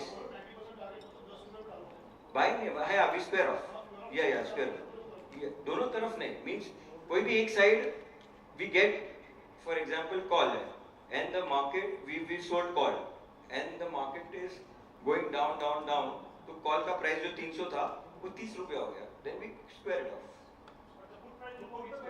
या पुट का बताता हूँ, मैं पुट का बताता हूँ. We have a 20% stop loss. So जब भी 300 रुपया, can you tell me what is 20% of 300 rupees? 60 rupees. So 360 हो गया. Then you are out of that leg. Yeah. कुछ भी, कोई भी साइड 20% आगे भाग गया, then we are squaring off and then we are staying in one side only. So what is the presumption in this strategy? Let me tell you. It is a directional strategy. कोई भी एक side market जाएगा ही जाएगा, तो एक side there are two possibilities. Market अगर range bound रहा तो यू आर सेफ. ओके, अगर मार्केट रेंज बाउंड नहीं रहा तो ट्रेंड होगा. अगर ट्रेंड होगा तो एक साइड का पैसा मिलेगा, एक साइड जाएगा. Okay, for in our example 300. Okay, market went one side, so you lost how much? 20%. कितना हो गया 300 का? 60 rupees you lost. And how much did you make if अगर मार्केट वही ट्रेंड पे चले जा रहा है, तो how much will you make? 270. 270 minus 60, 210 rupees. If एक साइड गया, where do we make a loss? When the market is very volatile. ये साइड भी हिट हो गया, फिर ये साइड भी हिट हो गया, दोनों साइड अगर मार्केट हिट हो गया, you make 20% loss both the sides. So in our example, 300 rupees वाला example, how much loss will make? 60 plus 60, 120 rupees loss हो सकता है. Overnight risk के लिए ये 3%, ये yeah, you can take end of the day. We are taking as we enter the trade. You can take that end of the day, but we are hedging this for overnight risk. अगर overnight कुछ बड़ा कुछ हो गया market में and next day 8-10% gap up, gap down खुला, what will you do? to protect that, we are taking this. Yes. So, is everyone with me or it's little out of? Okay. Out जा रहा है? Out जा रहा है या? Option समझ में आ रहा है? Then I'll quickly zip through. अगर सबको out जा रहा है, because it's a, yeah, tell me.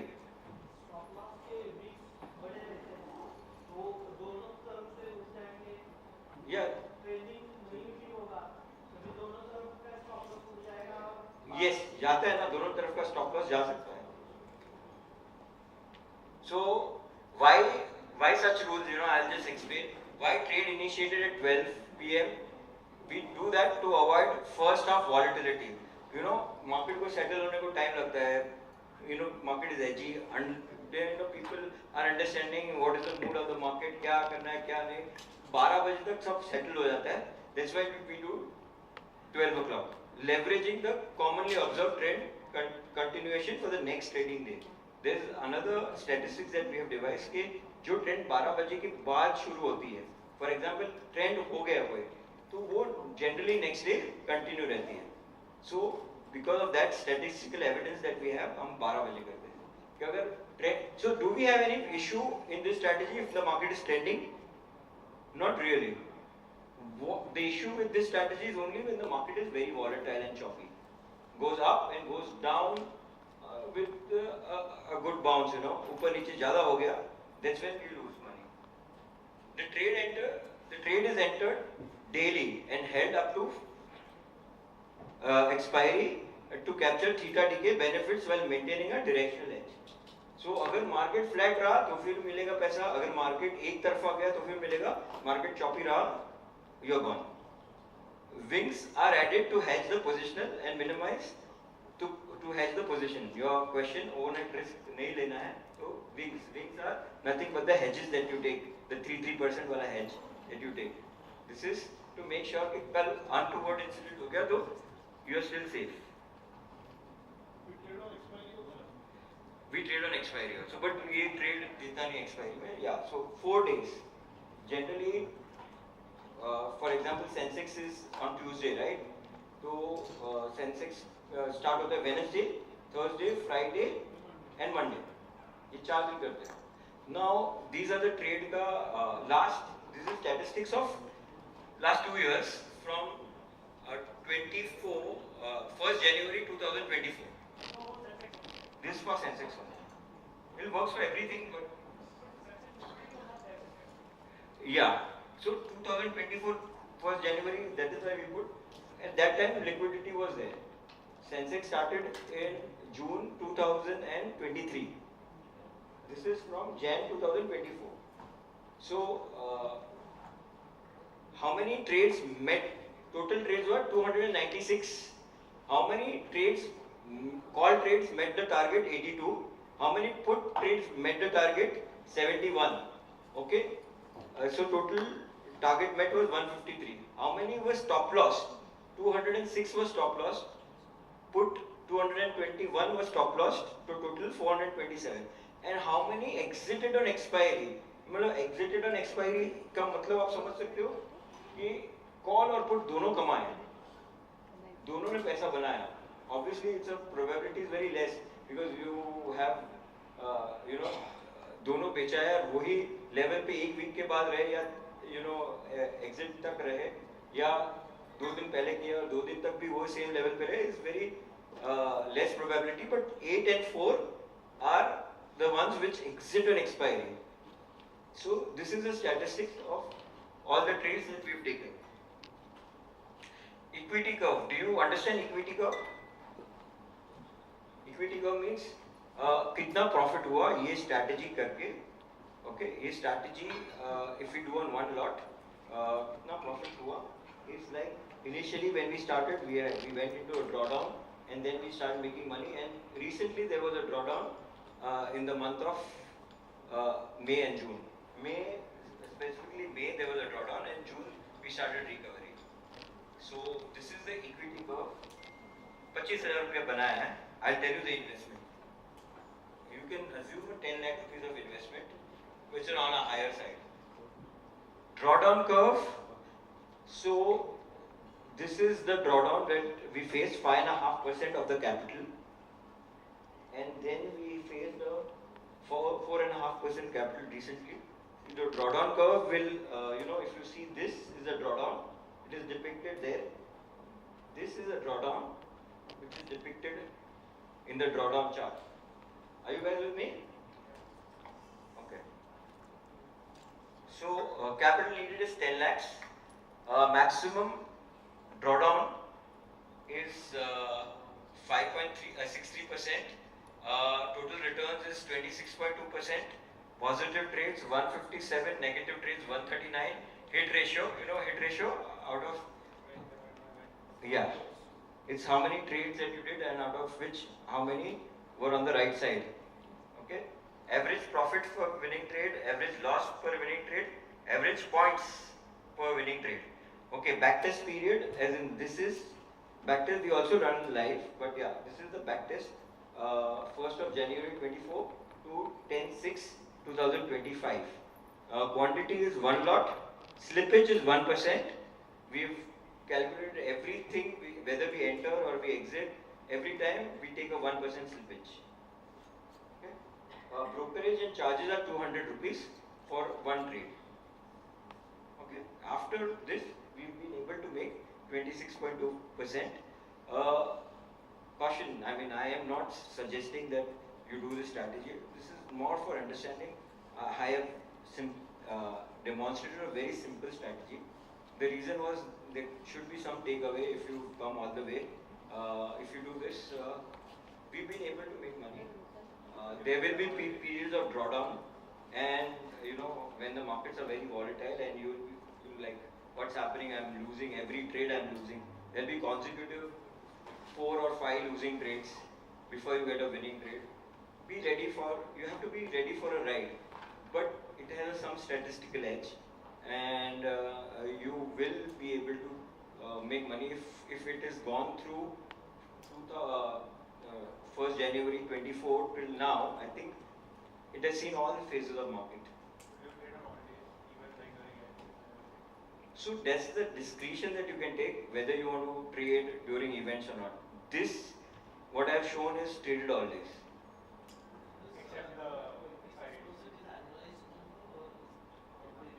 It's for the period, it's 1.5 years. 1 year and 5 months.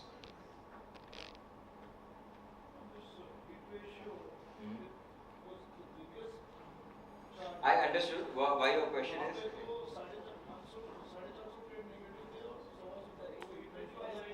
हाँ, so ये hit ratio ऐसा आया है कि this is saying कि नहीं same period है. I'll explain you. So what is the total of this? 157 plus 139. Okay, 290. So we are talking about the whole trade as a whole. Call and put both, and there we were talking about individual legs. Are you getting? I mean, ये 290 है. वहाँ पे अगर आप sum करोगे तो 400 and something था. 500 and something था. There we are talking about. Yes, that was statistics for each leg, and this is for a trade. A trade is profitable. हाँ, अगर 2 रुपये भी कमाया है ना, तो फिर भी लिखा है इधर कि यार ये ट्रेड प्रॉफिटेबल था. ठीक है, this is what I wanted to present today. I hope you guys had some good insight. So 10 lakh rupees. Your utilization will, so maximum you can have 3 days position open. 3 days, so 6 lakh rupees of margin. 4 lakhs we've just kept like that. One pedal, as in iron fly you create, you will need around 2 lakh rupees. 2 lakh, 2 lakh, 2 lakh. 3 trade open रहते हैं, उससे ज़्यादा statistically open नहीं रहते trade. तो 6 लाख रुपये आपको block होगा मार्जिन, बाकी 4 लाख रुपये ऐसे ही है. इसलिए तो उसके बाद 2 लाख है. Everyone okay or thoda bouncer gaya? Thoda bouncer gaya. I mean, this is what I thought I would present today. If you want, I can show you one typical screener which I use. जिसको investing में थोड़ा interest है. Just 2 minutes of yours and I will just show you.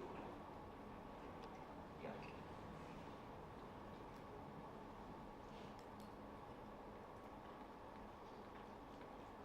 One second.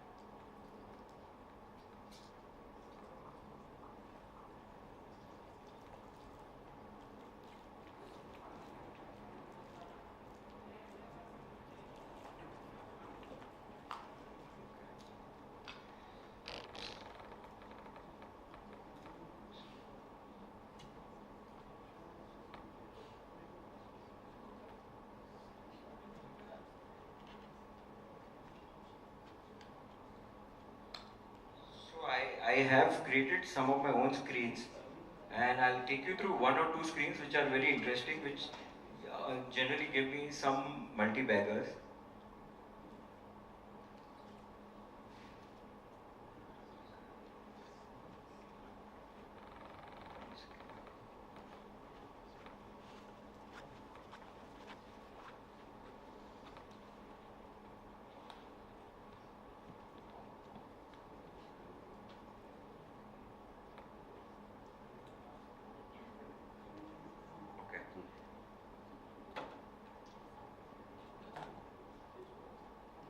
So there's this screener, I'll just show you. High promoter. Okay.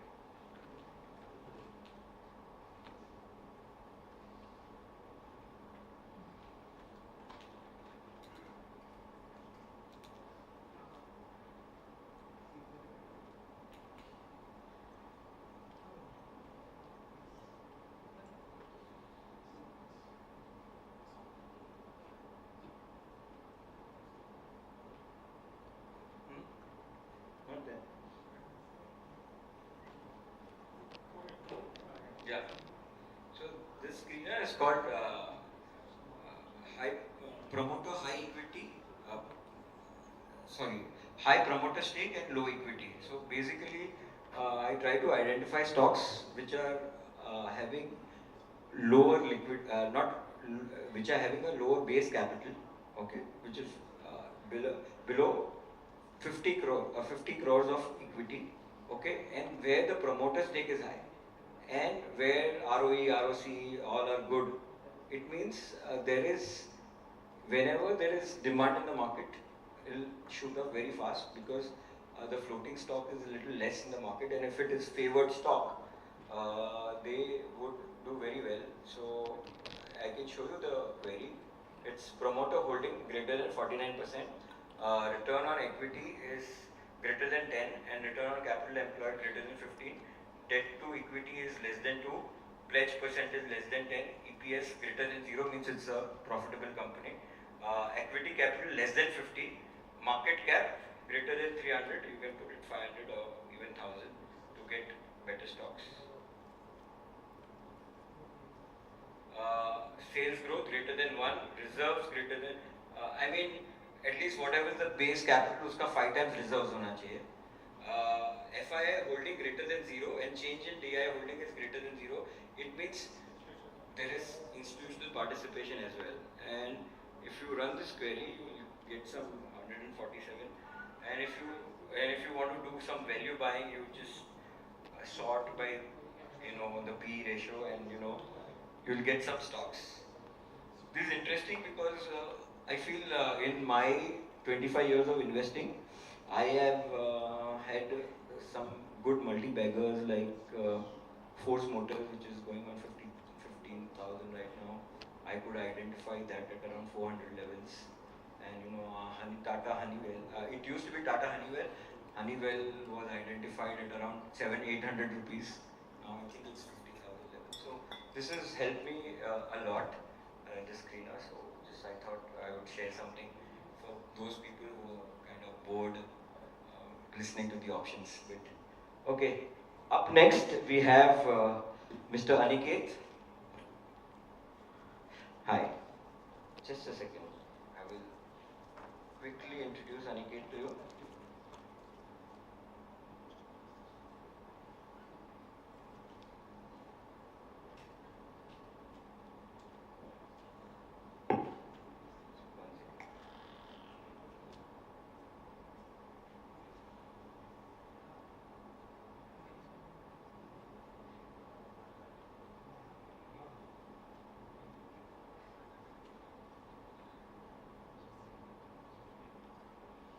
So Aniket is CEO of Kamaya Kya.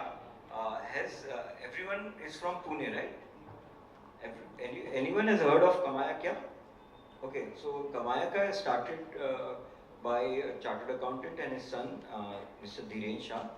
He unfortunately could not come for his previous commitment, so he sent his CEO, Mr. Aniket, and he has many years of profound experience in investing and trading, and he has also worked a lot into many firms. I would call upon Mr. Aniket to briefly tell something about himself, and he is going to take us through a whole lot of fundamental investing gamut, where he will show us how to identify companies, when to exit, and also a bit about AI tools. Let's welcome Mr. Aniket.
Hello, till Aniket is setting up, I'll just briefly introduce him. Aniket began his entrepreneurial journey at just 20 and has since built and scaled ventures across sports, e-commerce, wealth and digital platforms with 13 plus years of entrepreneurial experience and over a decade of investing experience, which includes 5 years focused solely on fundamental equity research and product development. He brings a unique value blend of business building and market analysis to the table. Aniket is currently the co-founder, director and CEO of Kamaya Kya, a bootstrap multi-cap SEBI registered research analyst firm specializing in discovering hidden gems in small cap, micro cap and SME markets. A growth ex-alumnus, Aniket is also known for applying product-led thinking to traditional investing. Aniket's blend of fundamental research expertise and innovative products development has positioned Kamaya Kya as a trusted name in investment research. So let's welcome Aniket to the CA Day event. Let's have a big round of applause.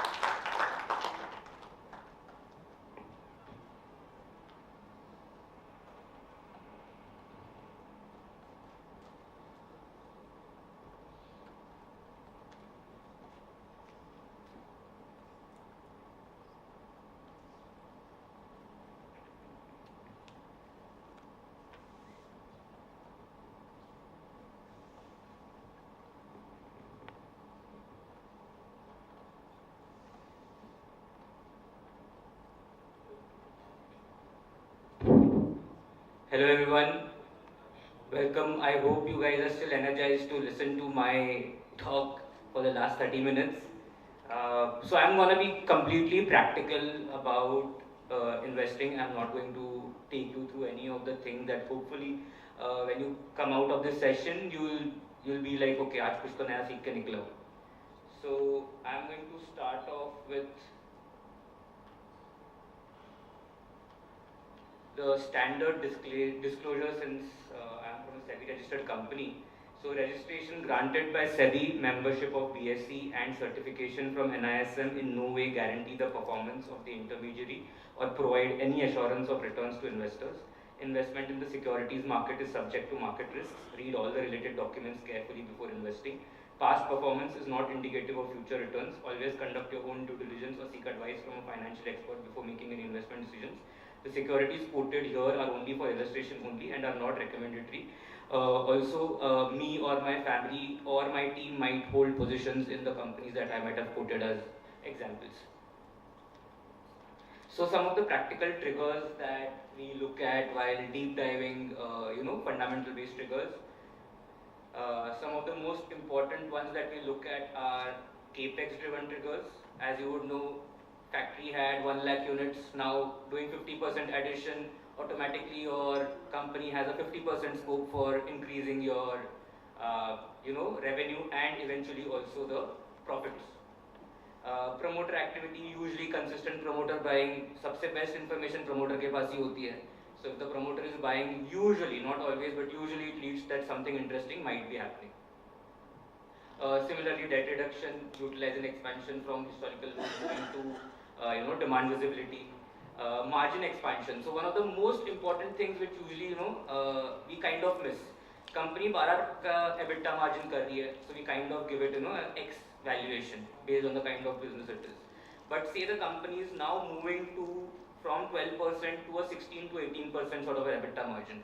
Now the entire market knows it at 12%, but say you have been able to decipher कि इसका ये next 2 साल में 18% margin का धंधा बनने वाला है. एक तो उसमें re-rating भी होने वाला है, plus your number by itself absolute and return wise will be substantially higher. So these are the kind of hidden gems that you can identify कि आज commodity है but move कर रहे up the value chain towards specialty chemicals or also specialty players, or also it could just be that they're doing backward integration which will save their EBITDA. So these are the kind of metrics that you can look at, like new high margin product line shift to specialty from commodity chemicals, import substitution plays, पूरा import ही होके आ रहा था, now you have some Indian player that is making it. Not always, again it has a flip side to it. Just because import substitute हो रहा है doesn't mean that the price will be favorable for the companies buying in India. अगर China में 10 lakh unit का factory है और आपके यहाँ पे 1 लाख यूनिट का फैक्ट्री है, तो वहाँ का economies of scale even after transportation, तो यहाँ का आदमी भी धंधा ही देख रहा है. वो नहीं चाहता कि कोई चीज़ मैं चाइना से लूँ 1000 रुपये में और इंडिया से लूँ 1500 में, तो 1500 नहीं करने वाला है. So as long as the differentiation is not more than 5-10%, Indian companies can benefit. So import substitution adding with something specialized value add is a bonus, like a bumper returns, the kind of a stock that you can get. Regulatory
एक absolute figure है, मेरा expectation अलग होगा, किसी और fund manager का अलग होगा. So say my range is 4 to 6 times sales, right, for the particular business. Now say today it is trading at 8 or 9 times sales. I'll be extremely careful in terms of keeping my position or at least reducing my allocation to such kind of stocks. Even it might reach 10, 11 in exuberance because markets can get irrational at times as well. But it is our job as fund manager and investors to know कि कहाँ पे greed को थोड़ा पीछे रख के at least remove some sort of allocation so you are safe in your investments, you remove that profit that you have generated. So regularly test against reverse DCF if it is showing 30% plus sort of CAGR, time to exit. When growth expectations surpass what we are currently seeing in your railways and your solar and your defense, where already 3 to 5 years of growth is already factored into the price. So in the short term it will be tough, but yes, you have a 10 to 20 year picture, yes, you might still be able to make some decent returns, but short term में मुश्किल लग रहा है. So I have a question. Again, if I have to have a proper exit policy, and if I'm a long-term investor, or say 10, 15 years, if I hold, how do I look at what you just said? I mean, do I get scared? Okay, now Birla Opus has come, or for that example, with KE and Polycab, some Birla company or some Adani company has already stated that they will enter in the viral cable, yes. Should I get scared? Or at what point in time should I actually think, okay, now is the time to exit? So anytime a big entrant enters the market, we've seen that with Jio, now we are seeing that with Birla Opus, and like you rightly mentioned, Adani entering into wires and cables. So in that, if you have a longer term perspective, very good. Our philosophy is slightly different. We feel that we don't want to be invested for 15 years just for the sake of it. अगर मेरा पैसा 3 साल में कहीं पे 100% बन रहा है, उसके 3 साल बाद वहाँ पे सिर्फ 30% मिलना है, might as well we remove that money, put it in another thing. End of the day, we are in the markets to make money, right? And it's an opportunity cost. 3 years we don't make any money, or say 5-7% CAGR, that money would have been better equipped at some other place. So as a passive investor, it is very tough कि कब बेचना है, कब नहीं करना है. But as active investors और fund manager, it is our job to kind of figure out कि अभी इसका स्टोरी खत्म होने आया है, at least for the next 2 years. So we have actually played certain companies just for 2 years, exited, again re-entered after 1 year क्योंकि same price पे मिल रहा है. So we have done that as well. So 500 पे लो, 1000 पे बेचो, वापस 600 पे ले लो, and again ride it out to 1000 or 1200, right? So such kind, we personally prefer to do that because according to us opportunity cost बहुत बड़ा है कि मैं 3 साल पैसा ही ना बनाऊं. So we take it on 2 to 3 year perspective. So every stock that we look at is a 1 to 3 year pick. उसके आगे maybe I'll stay with it for 5-7 years also, but I need to see that it will continuously generate at least a 15 to 25% sort of a return for me to stick with it for the next 3 years also. So अगर दिखता है कि नहीं 5% की growth आ रही है या बहुत इशू आने वाले हैं, कंपटीशन बहुत बढ़ने वाली है, मार्केट शेयर इरोड होने वाला है, डी-रेटिंग आने वाली है, better to exit.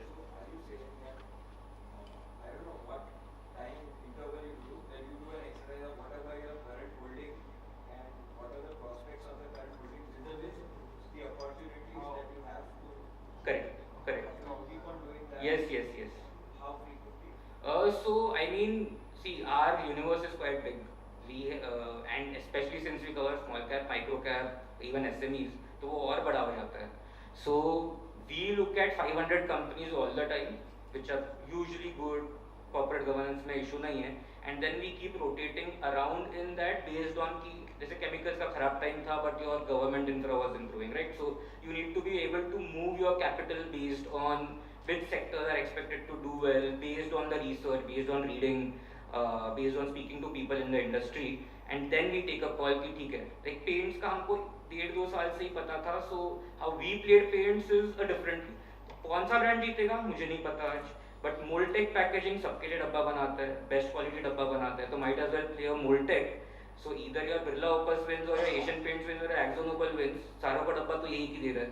So if I'm betting on the paint industry, I might as well bet on an ancillary who is independent of the brand building and kharcha.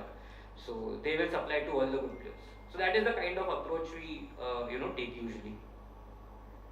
How do you go for the sunrise sector? You told that margin expansion one day and 15 days. Sector में fundamental result आने के पहले तो market discount करके उसको 5x 2x 3x कर देते. So usually it's like if such a thing has happened, we try to stay out. Like for example, we have not played defense, we have not played power transmission, we have not played renewable, but we were early in waste management, we were early in water treatment, सारे stocks water treatment के लिए. So you win some, you lose some, right? So हमारा वहाँ पे 10x ride गया, but we got our 5x in something else. So that is how we look at it. Of course, you can't catch all the trades, you will miss certain things out. If your research is very extensive and intensive, then you will catch more themes as you move along. So that's how I would look at it. But it's mainly reading, learning, कि वो कौन सा product बना रहा है, is it a value-added product or not. So it's very important to kind of like more than sunrise, 12% to 18% is something you will come to know once you know कि ये नया product ये है. Then you read कि ये product का India में, China में, globally क्या capacities है. Is it like you are only among the top 5 players? Then you kind of become कि ठीक है थोड़ा सा niche product है, China dumping नहीं कर पाएगा, safer player to play.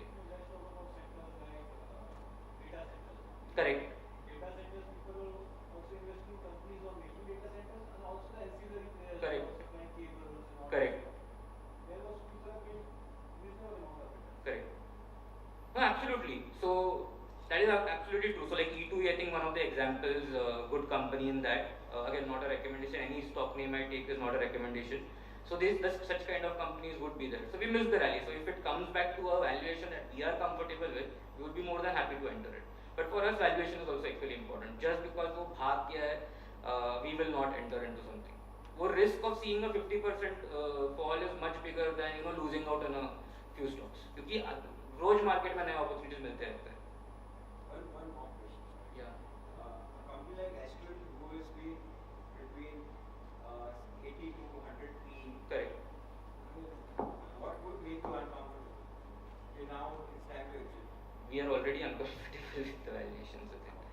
So the whole point is it's a great company, good execution, but the valuations are not comfortable for a company like us. We had such valuation for last 15 years. Correct. So same was the story with Asian Paints, sir. So we kind of stay away. So there would be some trigger to make you uncomfortable. In Asian Paint there was competition. Correct. Astral का तो valuation ही uncomfortable कर देता है मुझे. So see, we are pure value players, right? So there are certain growth players, momentum players. सबकी philosophy अलग है. My philosophy and my company's philosophy is more towards value. So if something feels expensive, कितना भी अच्छा लगे, we will not enter. Of course, business is very important, but अगर valuation ही खराब है, 1 करोड़ के घर को मैंने 2 करोड़ दे दिए, कितना टाइम लगेगा मुझे वापस उसका recovery लाने में? If you are holding some stock since a long time and now you already played the value. Now should we hold on or should we exit? So holding wise, I would say it depends. Maybe you reduce your allocation when things become expensive. So that is one way to look at it. Instead of exiting completely, say if you are happy with the execution, happy with the management, पुराना price है, बैठे हुए हो, अच्छा खासा केगर बन रहा है, then you sit on it. Entering at a high valuation is tough. You're already at that valuation, you can reduce a bit of allocation. Again about exit. How do I tell my mind now it's time to exit? What is the data which will tell me okay now it's time to exit? So every company, every sector, because it is very tough to just give a value क्योंकि अभी मुझे Astral का पूरा study करना पड़ेगा to give it a specific value. Then I will see कि okay, is it expensive? How much growth is it factored in? If it is already factoring in 3 years worth of growth in today's price, I'll exit. So that is how we look at it. कि 2 से 3 साल का हमारे पास एक projection आ जाता है कितना growth करने वाली है based on the past, based on management saying, based on scuttlebutt, ground level verification कि समझो ये 15% की growth expected है. तो आज का रेवेन्यू 3000 करोड़ है, 15% केगर का 2 साल बाद इतना रेवेन्यू एक्सपेक्टेड है, इतना एबिटा एक्सपेक्टेड है. On the basis of that what is the value I employ to it. If it is higher then that we exit. It's okay, उसके बाद वो डबल भी होता है, we don't feel bad because market like I said can be irrational, right? So we have to follow our framework to the T. Of course, you create some exceptions here and there based on the things कि जैसे बहुत ही hot sector है. Maybe I'll give it some instead of a 3 times sales मेरा upper limit था, maybe मैं उसको 4.5 तक wait करूँगा. So those calls will come to know only once you have that depth of knowledge on that particular company की actual growth metrics क्या है, कितना growth factored in है. Growth is factored in, sell it.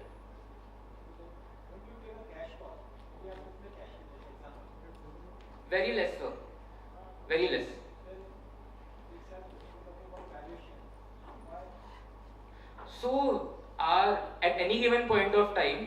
always find stocks which are fairly valued. That's how we look at it. कि एक sector 2 साल बहुत ही खराब किया, आज भी केमिकल फार्मा में आपको वैल्यू मिलेगा, आज भी पाइप सेगमेंट आज वैल्यू मिलेगा, right, bottom of the cycle पे, स्टील में थोड़ा बहुत वैल्यू मिलेगा. So based on that, whereas 1 year back you would have found value in some other sectors. Another after 1 year, if we speak now, maybe you will find I'll say some other sectors name. कि अब ये sectors pen में है, so ये sectors पे देखना चाहिए. I'm actually going to come to commodity investing and cyclical investing in depth, where I'm going to explain properly as to how to play cyclicals, specifically cyclicals like Tata Steel, with examples and images. So I'll quickly move on to advanced exit principles. So pay a bull market premium, but if it exceeds substantially, you exit. Obsolescence and structural risks, new technology coming in, new competition coming in, be careful of derating, be careful of market share loss. And very important point, opportunity cost. Very important, like I just said before, अगर हमें लगता है कि ये 3 साल grow नहीं करने वाली है कंपनी, ऑलरेडी फैक्टर्ड इन है, we will exit the stock and put the money in something else. So some of the exit and where we made mistake also, right? जैसे Jupiter Wagons, Anup Engineering, we entered very early, played out at 2.53x, but the stocks became 10x, right? So we exited early there, where we went wrong and where we realized कि structural trends को थोड़ा लंबा play करना चाहिए. Yeah.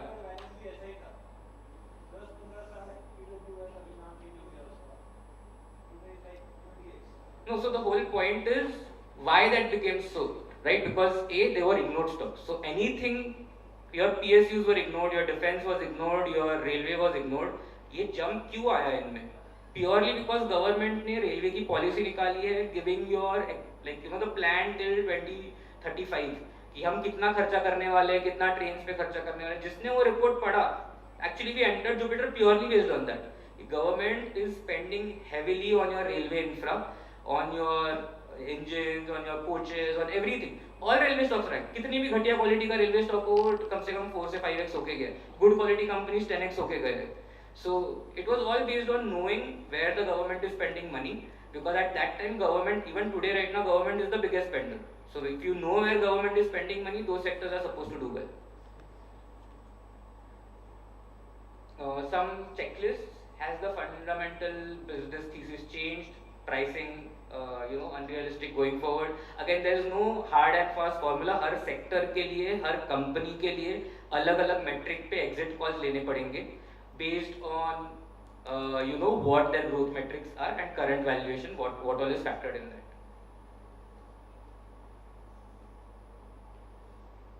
Yes, so I've kind of I'll go a little deeper on this because I believe, I'm not sure. How many of you have invested in this? How many of you have invested in cyclical companies, commodity companies, जिनका सारों के chart mountain जैसे दिखते हैं, right? So basically, इनका ना पूरा philosophy invest करने का completely different है. You invest in a commodity company when your PE is negative, ROC is at the bottom, and you exit the company at the lowest P.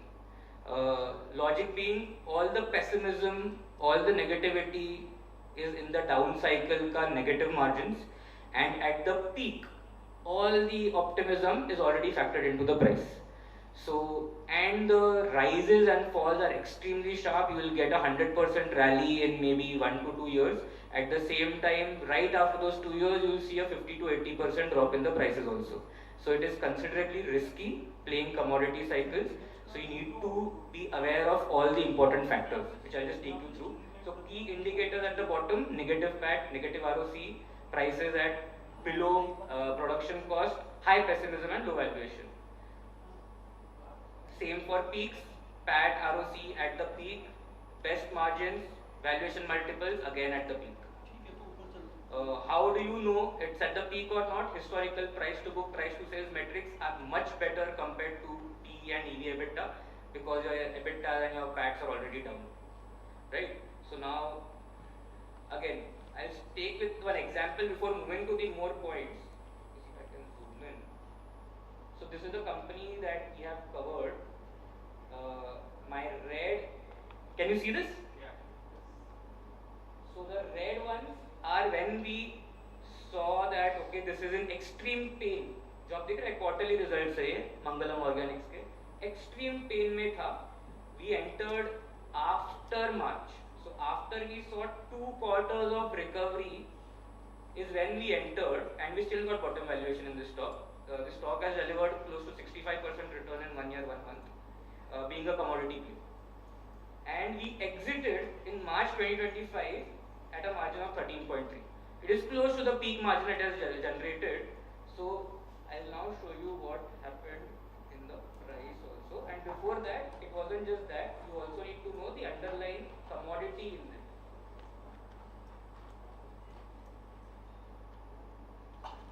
So as you can see here, these are the camphor prices. You can easily get them on Screener. There's this thing called tools where you can see the commodity prices. So I couldn't share a lot of photos, but इसको आपको monthly track करना पड़ता है.